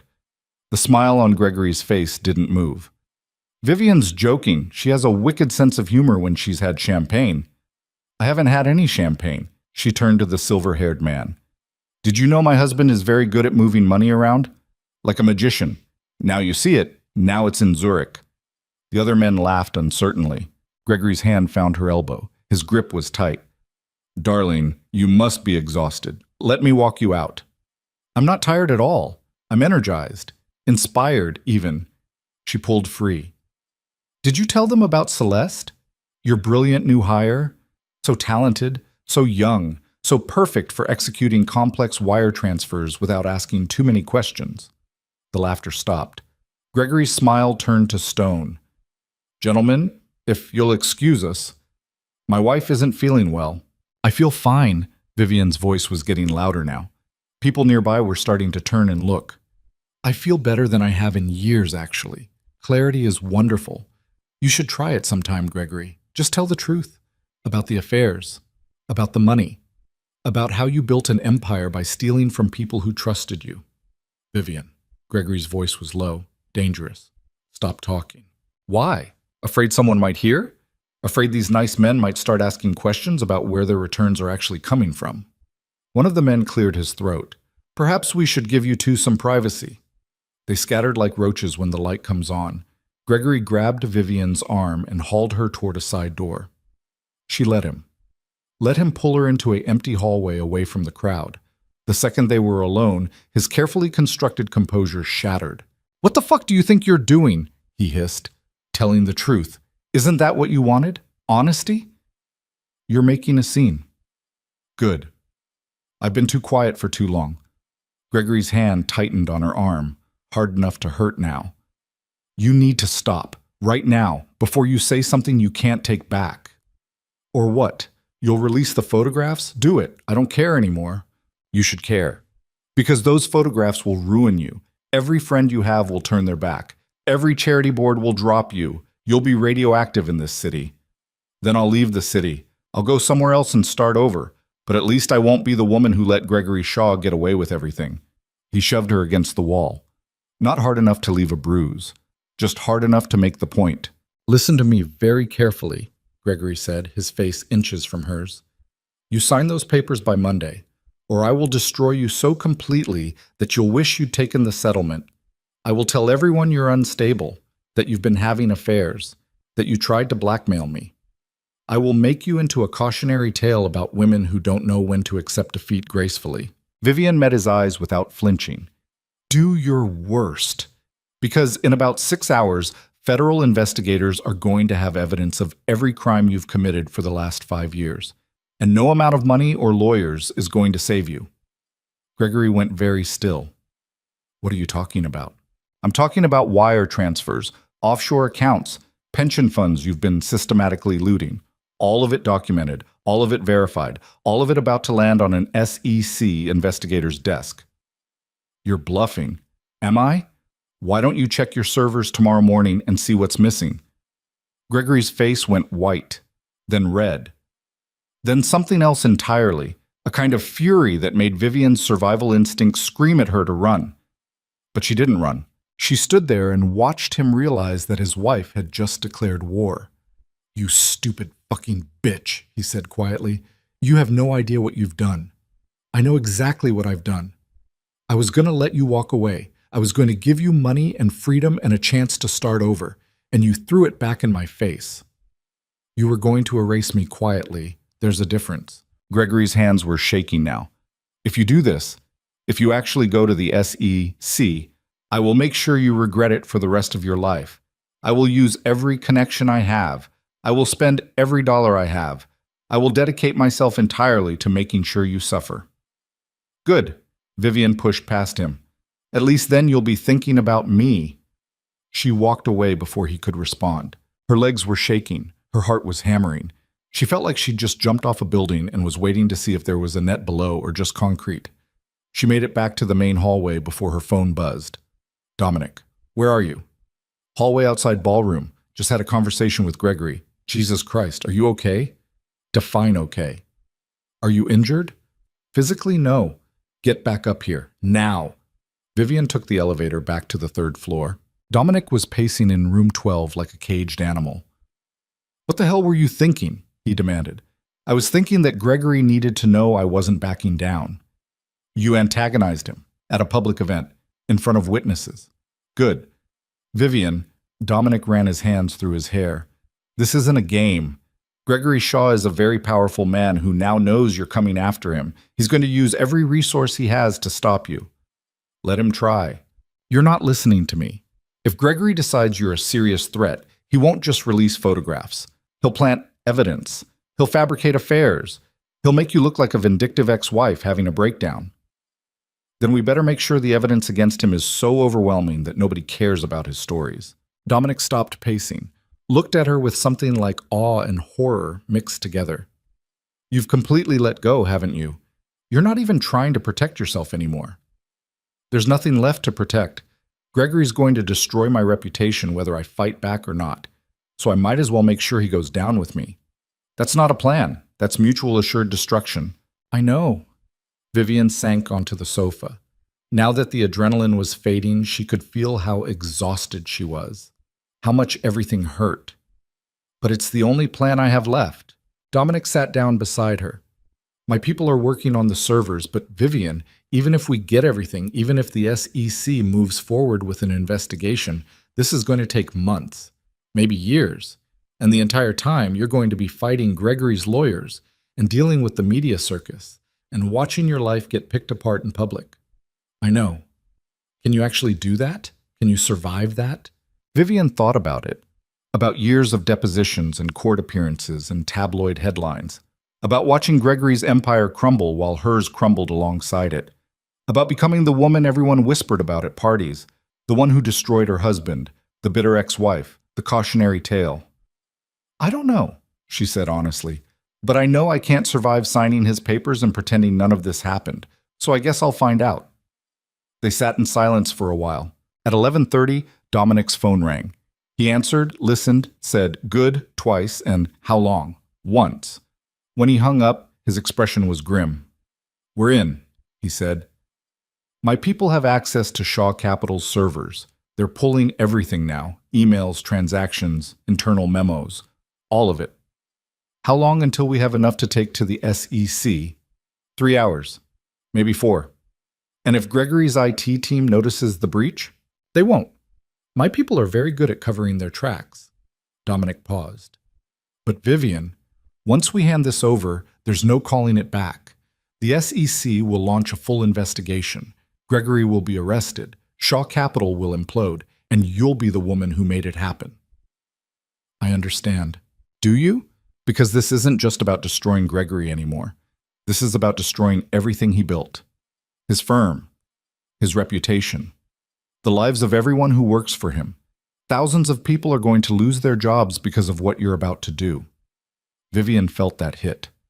Felt the weight of all those lives that would be upended because she couldn't let go of her rage. But then she thought about the pension funds Gregory had looted, the retirees who'd trusted Shaw Capital with their life savings, the people who'd already been destroyed by Gregory's fraud. They just didn't know it yet. How many people has Gregory already hurt? She asked quietly. How many lives has he already destroyed to build his empire? Those employees, they're working for a criminal. They deserve to know that. That's not your call to make. Yes, it is. Because I'm the only one who's willing to make it. Dominic stood up, walked to the window, looked out at the city like he was trying to find answers in the lights. I've been doing this for 15 years, he said finally, helping people destroy their spouses, gathering evidence, building cases, and I've never once felt good about it afterward. Because the truth is, nobody wins in divorce. One person just loses less than the other. This isn't about winning. Then what is it about? Vivian joined him at the window. Down below, she could see people leaving the gala, cars pulling up, couples walking out arm in arm like they had functioning marriages and normal lives. It's about making sure Gregory Shaw doesn't get to pretend he's a good man, she said. It's about documentation, making sure the world sees what he really is. Even if it costs you everything? Especially then. They stood there side by side watching the city breathe.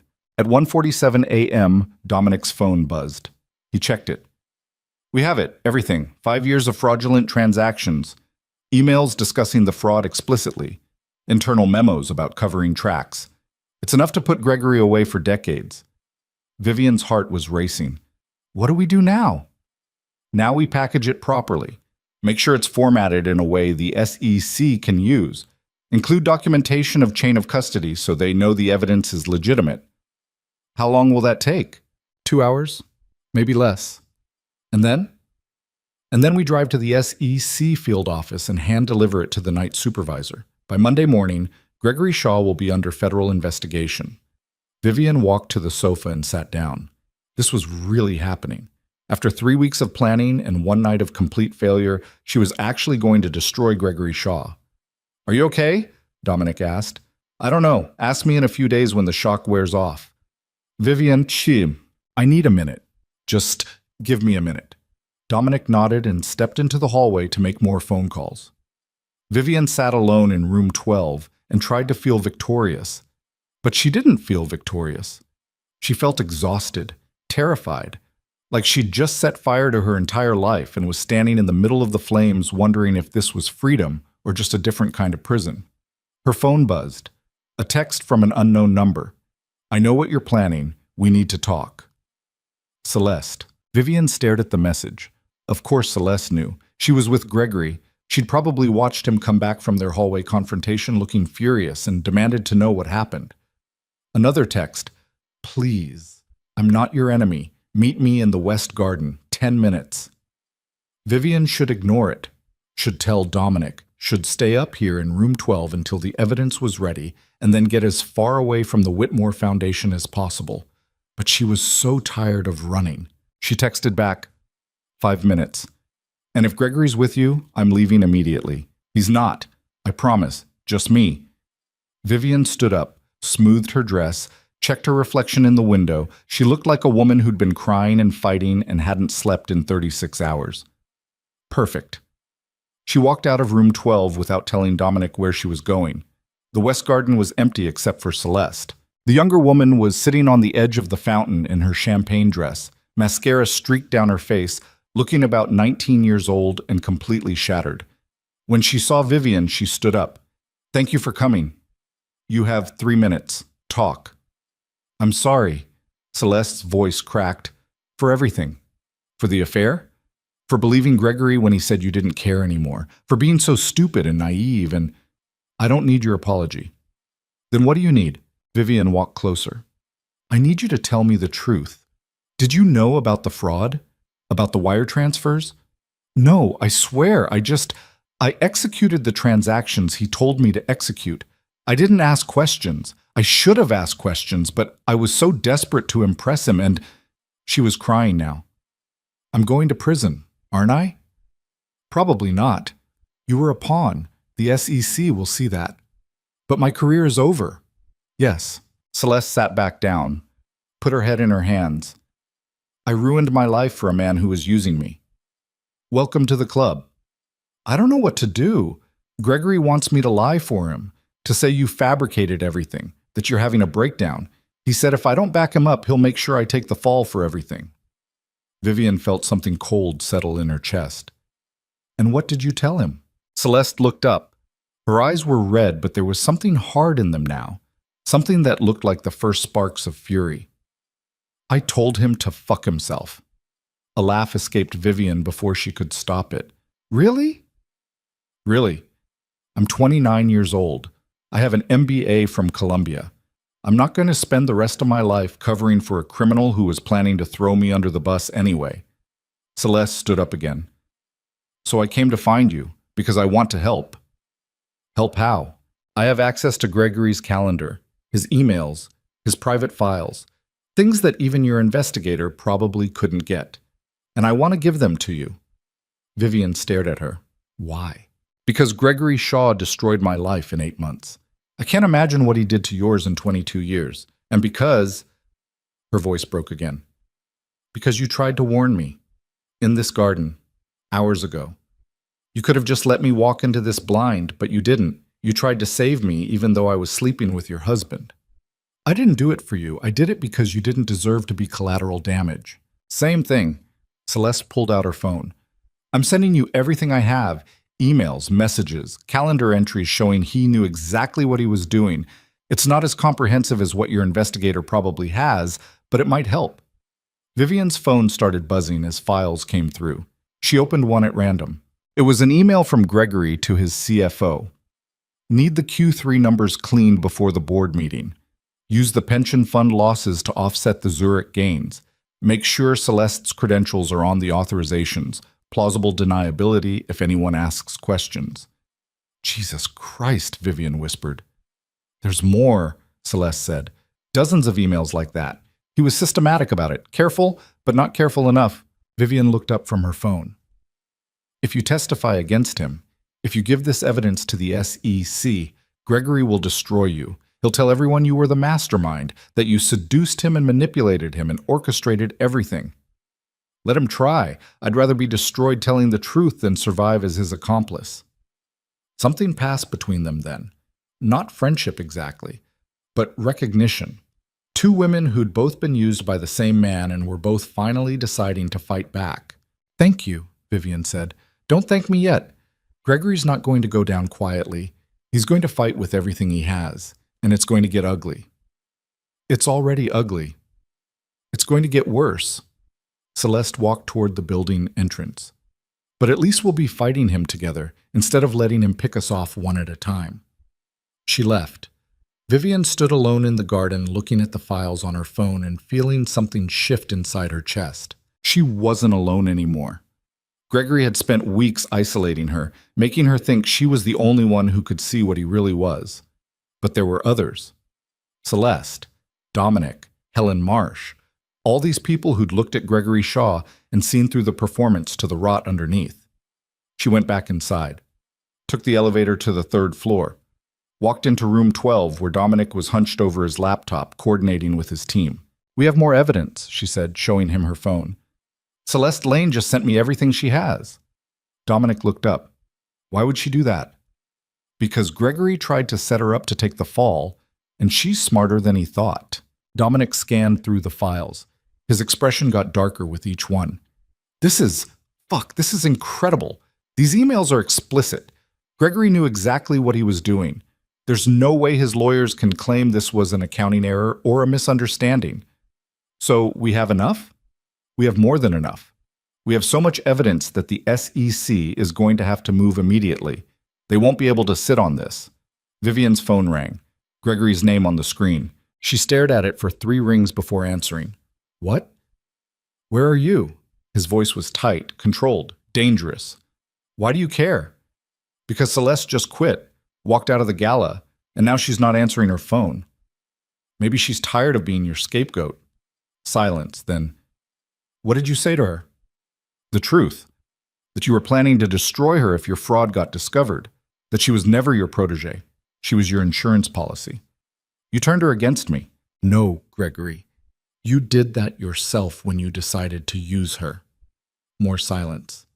Vivian could hear him breathing hard on the other end. I'm giving you one last chance, he said finally. Come home. We'll talk.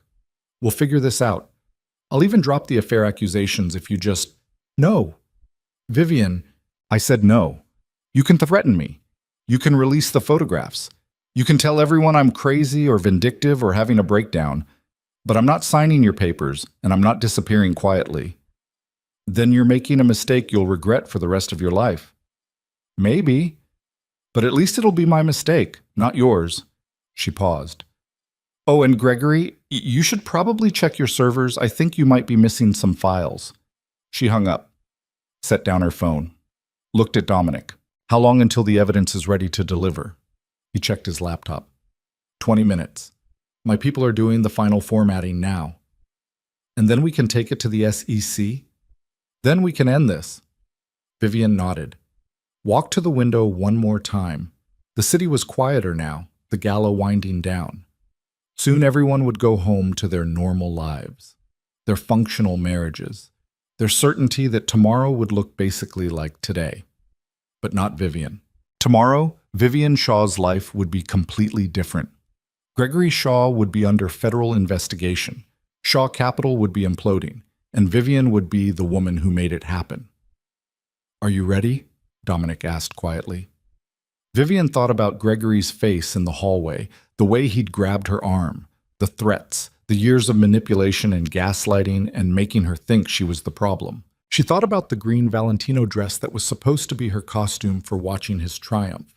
She thought about Celeste in the garden, young and broken and finally willing to tell the truth. She thought about 22 years of being Mrs. Gregory Shaw and how that woman was dead now, burned away in the last 4 hours until all that remained was someone Vivian barely recognized but was starting to like.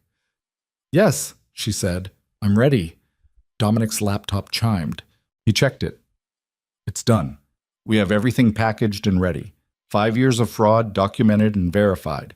If we leave now, we can have this on an SEC supervisor's desk by 4 a.m. Then let's go. They gathered everything. The files, the evidence, the emails from Celeste that proved Gregory had known exactly what he was doing.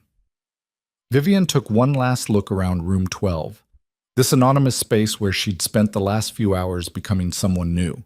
Then she walked out without looking back. They took the elevator down to the parking garage, got into Dominic's car, a black Mercedes that cost more than Vivian's first apartment, pulled out onto the street. Manhattan at 3 a.m. was a different city, quieter, stranger, the kind of place where anything could happen. Are you okay? Dominic asked as they drove. Not even a little bit. That's fair. They drove in silence for a while. Then Vivian said, what happens after? After we deliver the evidence and the SEC starts their investigation and Gregory's entire world collapses? I don't know. That's up to you. Will you be there? After? Dominic glanced at her. Do you want me to be? I don't know. Maybe. Probably. She looked out the window. I just don't want to do this alone. You're not alone, Vivian. You haven't been alone since you walked into my office 3 weeks ago. I know, but there's alone, and then there's alone. You know? Yeah, I know. They drove past closed stores and empty streets and the bones of a city waiting for morning. At 3:47 a.m., they pulled up in front of a nondescript building in Lower Manhattan, the SEC field office. This was it, the point of no return. Vivian looked at the building and felt everything that was about to happen wash over her. Gregory would be arrested. Shaw Capital would implode. Their marriage would end in public scandal instead of private settlement. Everyone they knew would take sides, and Vivian would be the villain in half those stories. The bitter ex-wife who couldn't let go, the woman who destroyed her husband's empire out of spite. "Last chance," Dominic said quietly. "If you want to turn around, drive away, pretend this never happened. We can still do that." Vivian opened the car door. "No, we can't," she said. She got out. Dominic grabbed the evidence files and followed. They walked up to the building together, through the doors, into the lobby where a tired-looking security guard checked their IDs, up to the third floor where the night supervisor's office was lit up like someone was working late. Dominic knocked. "Come in," a woman's voice called. They walked into an office that looked like organized chaos, files everywhere, coffee cups that had probably been there for days. A woman in her 50s wearing reading glasses and an expression that said she'd heard every story there was to hear. "Can I help you?" she asked. "My name is Dominic Moretti. This is Vivian Shaw. We have evidence of extensive securities fraud we need to report immediately." The supervisor, her nameplate said Janet Torres, set down her pen. "What kind of fraud?" "The kind that involves $40 million stolen from client accounts and pension funds over 5 years. By Shaw Capital." Torres went very still. "Gregory Shaw's firm?" "Yes, ma'am." "Do you have documentation?" Dominic set the files on her desk. 5 years' worth, wire transfers, email chains, internal memos, all verified. Torres opened the top file, started reading. Her expression changed from skeptical to focused to something that looked like fury. She read for 10 minutes straight without saying a word. Finally, she looked up. "Where did you get this?" "From Shaw Capital's internal servers." "That's illegal access." "Yes, ma'am." Torres studied them both. "You understand that evidence obtained illegally might not be admissible in court." "We understand," Vivian said, "but it's real. Everything in those files is real. And if you investigate properly, you'll be able to verify it all through legal channels." "Mrs. Shaw, you're Gregory Shaw's wife, correct?" "For now." "And you're bringing me evidence against your own husband?" "Yes." "Why?" Vivian met Torres's eyes. "Because he's a criminal, and I'm done pretending he's not." Torres looked at her for a long moment. Then she picked up her phone. "Get me Deputy Director Marchetti. I don't care that it's 4 a.m. Wake him up." She waited. "Marchetti?" "Torres. I'm at the field office. You need to get down here now. We have a major case. Shaw Capital." Pause. "Yes, that's Shaw Capital. I'm looking at evidence of systemic fraud going back 5 years. Documented, verified." Another pause. "I'll be here. Bring a full team." She hung up, looked at Vivian and Dominic. "Neither of you leave this building until we've taken your full statements. And Mrs. Shaw, you understand that this is going to get extremely messy for you personally?" "I understand." "Your husband has powerful friends, expensive lawyers. They're going to come after you hard." "Let them." Torres almost smiled. "All right then, let's destroy Gregory Shaw's empire." She opened another file and started reading. Vivian sat down in a chair that had probably held 100 terrified witnesses. But she wasn't terrified anymore. She was exhausted, wrung out, running on nothing but rage and coffee, and the certainty that she'd done the right thing even if it cost her everything. Dominic sat beside her, reached over, took her hand. She didn't pull away. They sat there together in Janet Torres's office while the first light of dawn started creeping through the windows and Gregory Shaw's world began its final collapse. At 6:30 a.m., after hours of questions and statements and documentation, Torres finally let them leave. "We'll be in touch," she said. "Within 24 hours, we'll have warrants. Gregory Shaw will be arrested by Monday morning." "Thank you," Vivian said. "Don't thank me. This is my job." "But Mrs. Shaw," Torres paused. "For what it's worth, you did the right thing. A lot of people are going to get their money back because of you." Vivian nodded. She and Dominic walked out of the SEC building into Sunday morning Manhattan. The city was waking up, coffee shops opening, people walking dogs, normal life happening all around them. "What now?" Dominic asked. Vivian looked at him. This man who'd helped her burn down her entire life. who'd stood beside her through the worst night of her existence, who was still here, even though the smart thing would have been to run. "Now I need to sleep for about 16 hours, she said. And then her phone rang. "Gregory." She let it ring. It went to voicemail. 30 seconds later, a text. "I know what you did. The SEC just served warrants on the firm. You've destroyed everything. I hope you're happy." Vivian looked at the message. Then she typed back, "I'm not happy, but at least I'm free." She blocked his number, turned to Dominic. "Take me somewhere that isn't my house, or a hotel, or anywhere Gregory Shaw knows about. I need to disappear for a while. Can you do that?" "I can do that." They got in his car and drove north, leaving Manhattan behind. Vivian didn't look back. She was done looking back. Behind her, Gregory Shaw's empire was collapsing. Shaw Capital's servers were being seized. Federal investigators were gathering evidence. The story would break by Monday, and by Monday afternoon, Gregory would be in custody.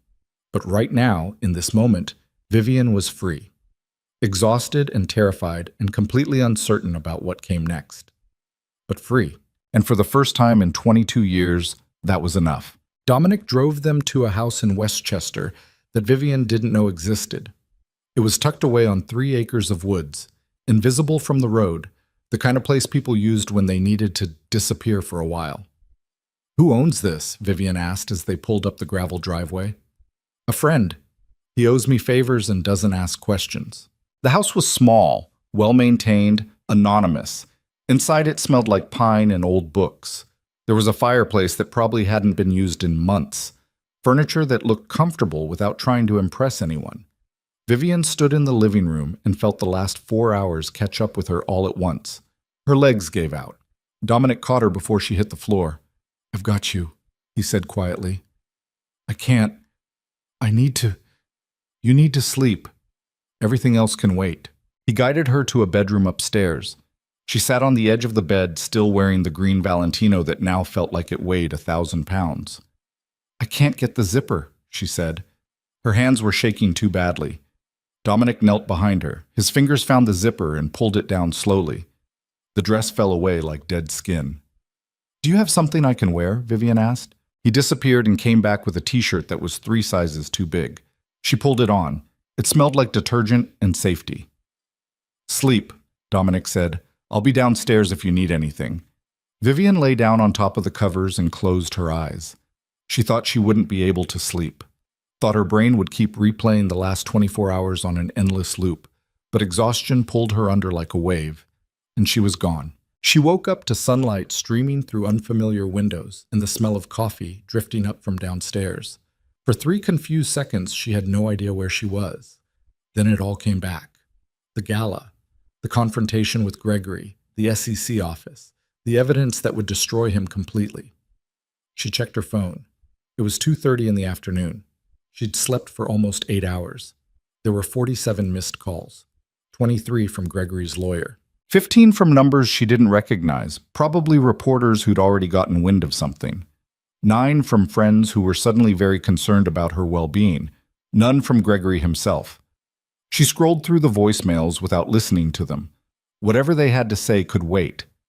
There was one text that made her pause. From Helen Marsh. "Saw the news? You did it. Call me when you're ready." What news? Vivian opened her browser and searched for Shaw Capital. The first result made her breath catch. Breaking. Federal investigators raid Shaw Capital offices, CEO Gregory Shaw. Under investigation for securities fraud. She clicked the article. Federal agents descended on Shaw Capital's Manhattan headquarters early Monday morning with warrants to seize documents and electronic records as part of an investigation into alleged securities fraud spanning multiple years. Sources close to the investigation say the probe centers on accusations that CEO Gregory Shaw and other executives systematically misappropriated client funds through offshore accounts. Shaw, 51, has not been arrested but is reportedly cooperating with investigators. His attorney, Martin Breslow, released a statement calling the investigation a vindictive action based on fabricated evidence provided by a disgruntled spouse currently engaged in contentious divorce proceedings. Shaw Capital manages over $8 billion in assets for high net worth individuals and institutional clients, A disgruntled spouse. That's what Gregory was calling her now. Vivian set down her phone and walked downstairs. Dominic was in the kitchen drinking coffee and watching the news on a small TV mounted under the cabinet. When he saw her, he muted it. "How are you feeling?" "Like I just burned down my entire life." "That's accurate." She poured herself coffee. "Have you seen the news?" "All of it. Bloomberg, Wall Street Journal, Financial Times. Every major outlet has the story. Gregory's lawyers are calling it a witch hunt. They're saying you fabricated evidence because of the divorce." "Did they mention the emails from his own servers, the wire transfers he authorized, the internal memos discussing how to hide the fraud?" "They're claiming all of it was either taken out of context or illegally obtained." Vivian sat down at the kitchen table. "Will it work? Can his lawyers actually make this go away?" "No. The SEC has too much evidence. Even if they throw out everything my people pulled from the servers, they still have Celeste's testimony. They have the wire transfers themselves, which are verifiable through legal channels. They have enough to build a case." Dominic refilled his coffee. "But it's going to take time. Months, probably. And the entire time Gregory's going to be fighting back with everything he has." "How bad is it going to get? For you?" "Very bad. Gregory's lawyers are already positioning you as an unstable ex-wife having a breakdown. They're going to dig up every mistake you've ever made, every argument you had, every time you looked at another man.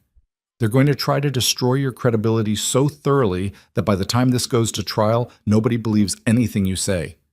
Vivian drank her coffee and stared at nothing. "I knew it would be like this. I just didn't know how much it would hurt. Do you regret it?" She thought about it. Really thought about it. About Gregory's face when she told him she'd gone to the SEC. About the fear she'd seen there, not of prison or consequences, but of losing control. "No," she said finally. "I don't regret it. But I'm tired, Dominic. I'm so fucking tired." "I know." They sat in silence for a while. The TV played footage of federal agents carrying boxes out of Shaw Capital's offices. Gregory wasn't in any of the shots. He was probably locked in a conference room somewhere with his attorneys, strategizing his defense. "What happens now?" Vivian asked. "Now you find a good attorney, someone who specializes in high-profile divorces, someone who won't be intimidated by Gregory's legal team. And then you survive. One day at a time. You let the SEC do their job, you tell your side of the story, and you rebuild." "Rebuild into what? I'm 48 years old. I haven't had a career in over 20 years. My entire identity has been Mrs. Gregory Shaw. Now I'm just nothing." "You're not nothing." Dominic's voice was firm. "You're the woman who took down one of Manhattan's most powerful financial executives. That's not nothing." "It's not exactly a resume builder either." "Maybe not, but it's true. And truth matters." Vivian looked at him across the kitchen table. "Why are you still here? You delivered the evidence. Your job is done. You could walk away." "I could. But you're not." "No." "Why?" Dominic set down his coffee cup. "Because 3 weeks ago, a woman walked into my office looking completely destroyed. And somewhere between then and now, that same woman became the bravest person I've ever met. I'd like to see what she does next." Something in Vivian's chest tightened. "I don't feel brave. I feel terrified." "That's what bravery is. Doing the terrifying thing anyway." Her phone rang. Gregory's lawyer again. This time she answered. "Mrs. Shaw." Martin Breslow's voice was professionally sympathetic. "I'm glad I finally reached you. We need to talk." "About what?" "About resolving this situation in a way that's beneficial to everyone involved. My client is prepared to offer you a very generous settlement if you'll recant your statements to the SEC." "Recant my statements?" "Yes. Simply tell investigators you were mistaken, that you were upset about the divorce and may have misinterpreted certain financial documents. In exchange, Mr. Shaw is prepared to offer you $15 million, the Ashmere Drive property, and a very comfortable ongoing stipend." Vivian laughed. It came out sharp and bitter. "He wants to pay me to lie. He wants to offer you financial security in exchange for reconsidering some hasty accusations made during an emotionally volatile period." "The accusations weren't hasty. They were documented, with evidence." Evidence that was illegally obtained, Mrs. Shaw. Evidence that won't hold up in court. You've made a serious mistake, and my client is generously offering you a way out. Tell Gregory that I'm not interested in his money. I'm interested in him going to prison. Mrs. Shaw, chicos. And tell him one more thing. Tell him that I'm not the woman he married anymore. That woman died somewhere between finding that receipt and watching federal agents raid his office. What's left is someone he should have been afraid of all along. She hung up. Her hands were shaking. Dominic was watching her with something like pride. That was a hell of a speech. It was also incredibly stupid. I just turned down $15 million. Yes, you did? I could have taken the money and disappeared, started over somewhere else, built a new life. You could have. So why do I feel like I made the right choice? Because you did. Dominic stood up. Money doesn't fix what Gregory did to you. Prison might not either. But at least you'll know you didn't let him buy your silence. Vivian's phone buzzed again. Not a call this time. A text from a number she didn't recognize. This is Celeste. I'm testifying before the grand jury tomorrow. Thought you should know. They asked if you'd be willing to testify too. Vivian showed the message to Dominic. Will you do it? He asked. Testify against my own husband? Ex-husband. The divorce papers are already filed, remember? Still. If I testify, that's it. There's no going back. No chance at reconciliation, no private resolution. It becomes a public trial. It's already a public trial, Vivian. Gregory made sure of that when he called you a disgruntled spouse on national news. She was right. There was no going back. There never had been. Vivian typed a response. Tell them I'll testify, whatever they need. She hit send before she could change her mind.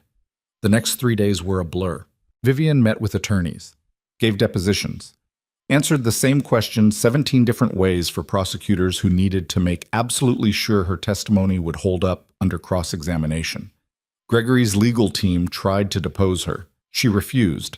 They tried to subpoena her financial records. Her attorney blocked it.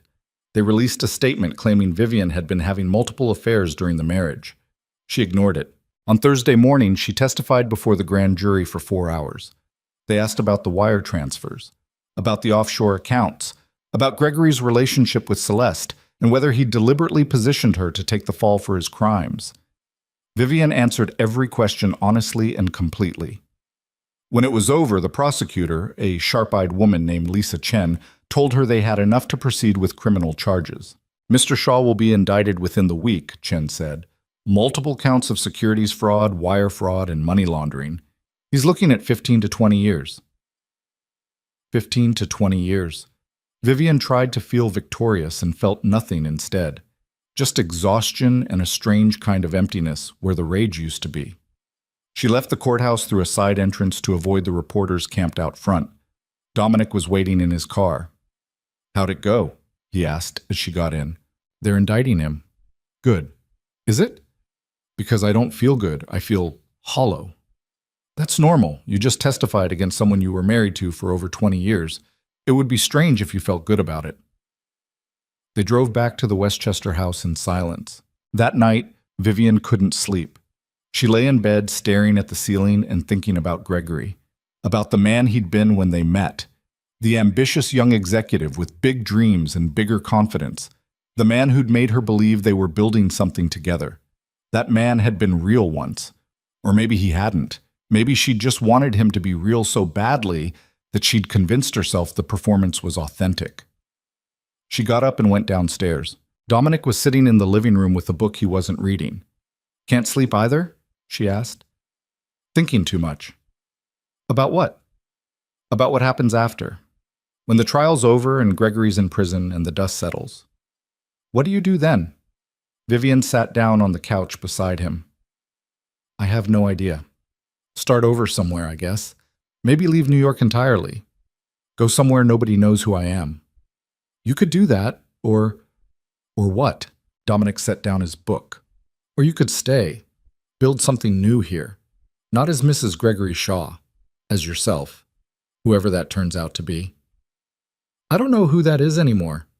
Then figure it out. You have time. Do I? I'm 48 years old with no career and a reputation that's been destroyed on national television. What exactly am I supposed to build? Whatever you want. You're brilliant, Vivian. You organized charity galas that raised millions. You managed a household that functioned like a small corporation. You took down one of Manhattan's most powerful men with nothing but determination and borrowed expertise. Those are transferable skills.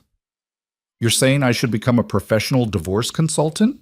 I'm saying you could do anything you set your mind to, including nothing. You have enough money from the settlement to live comfortably for the rest of your life. You could spend the next 40 years traveling or reading or learning to paint or whatever brings you joy. I don't remember what brings me joy. Then start remembering.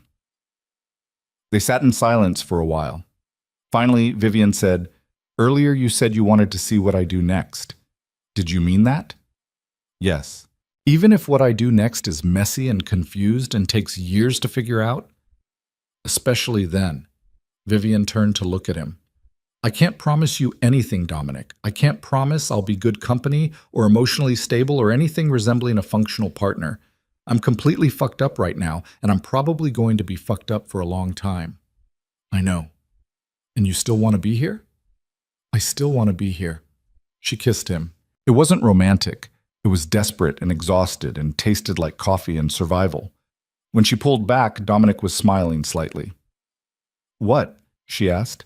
"Nothing. Just, I've been wanting to do that since you walked into my office in that Armani suit looking like you were about to murder someone." "I was about to murder someone. It just took me 3 weeks to work up to it." They went upstairs together. What happened next wasn't perfect or beautiful or anything like the movies. It was messy and real and punctuated by Vivian crying halfway through because everything was too much and she didn't know how to process any of it. Dominic held her while she cried and didn't try to fix it or make it better. Just let her feel what she was feeling until the storm passed. Afterward, lying in bed with the windows open and a cool breeze coming through, Vivian said, "Thank you." "For what?" "For not running away when I turned into a disaster." "You're not a disaster, you're just human." "Same thing sometimes." Dominic pulled her closer. "Get some sleep. Tomorrow's going to be another long day." She closed her eyes and for the first time in weeks, slept without nightmares. Gregory Shaw was indicted on 17 counts of securities fraud the following Monday. His bail was set at $5 million, which he posted immediately. The trial date was set for 6 months out. Vivian watched the news coverage from the Westchester house and felt nothing. No satisfaction, no vindication, just the numb realization that this wasn't over, not even close. The media circus intensified. Every outlet wanted an interview with the wife who'd brought down Gregory Shaw. They offered money, book deals, documentary contracts. Vivian declined all of them. She wasn't ready to tell her story publicly. Wasn't sure she'd ever be ready. Instead, she focused on smaller things, quieter things. She hired a therapist who specialized in trauma and spent 2 sessions a week unpacking 22 years of manipulation and gaslighting. She finalized the divorce. Gregory didn't fight it. His lawyers were too busy with the criminal case to care about the marriage. She got the Ashmere Drive house in the settlement, sold it immediately. Couldn't stand the thought of living there ever again. She bought a smaller apartment on the Upper East Side. Nothing fancy, just enough space for one person rebuilding from scratch. And slowly, carefully, she started figuring out who Vivian Carter was when she wasn't performing the role of someone's wife. She took a course in art history at NYU, learned about painters who destroyed their early work and started over, found it oddly comforting. She started volunteering at a women's shelter, helping women escape bad marriages, showing them that survival was possible even when it felt impossible. She had dinner with Celeste Lane 3 months after the indictment. They met at a quiet restaurant in Brooklyn where nobody knew either of them. Celeste looked different, older somehow. The glowing confidence of youth had been replaced by something harder and more realistic. "How are you holding up?" Vivian asked. "I'm not. I'm barely functioning. I can't get a job in finance. My family won't talk to me because I testified against Gregory. Everyone I know thinks I'm either a criminal or a snitch." Celeste's hands were shaking around her water glass. "I ruined my life." "No, Gregory ruined your life. You're just dealing with the aftermath. Same thing." "It's not." Vivian reached across the table. "Listen to me. You're 29 years old. You have decades to rebuild. You made mistakes, but you also did the right thing when it mattered. That counts for something." "Does it? Because right now it feels like doing the right thing just destroyed everything." It did destroy everything, but sometimes that's necessary. Sometimes you have to burn it all down before you can build something real. Celeste looked at her with red-rimmed eyes. Do you actually believe that? Or are you just saying it to make me feel better? Both. They sat in silence for a while. Finally, Celeste said, I'm leaving New York, moving back to Arizona, starting over somewhere nobody knows what happened. That's probably smart. Is that what you're going to do? Leave? Vivian thought about it. About the apartment she'd just bought. About Dominic. About the life she was slowly, painfully building from the wreckage. No, she said. I think I'm staying. This is my city too. I'm not letting Gregory take that from me. Celeste smiled weakly. You're braver than I am. I'm not brave. I'm just stubborn. They finished their meal, hugged goodbye on the street, promised to stay in touch even though they both knew they probably wouldn't. Vivian watched Celeste walk away and felt something like sadness mixed with relief. Celeste would be okay eventually. She was young enough to recover, young enough to forget. Vivian wasn't sure she'd ever forget, but maybe forgetting wasn't the point. Maybe the point was learning to carry it. Gregory Shaw's trial began in late March, almost 6 months after the indictment. Vivian attended every day.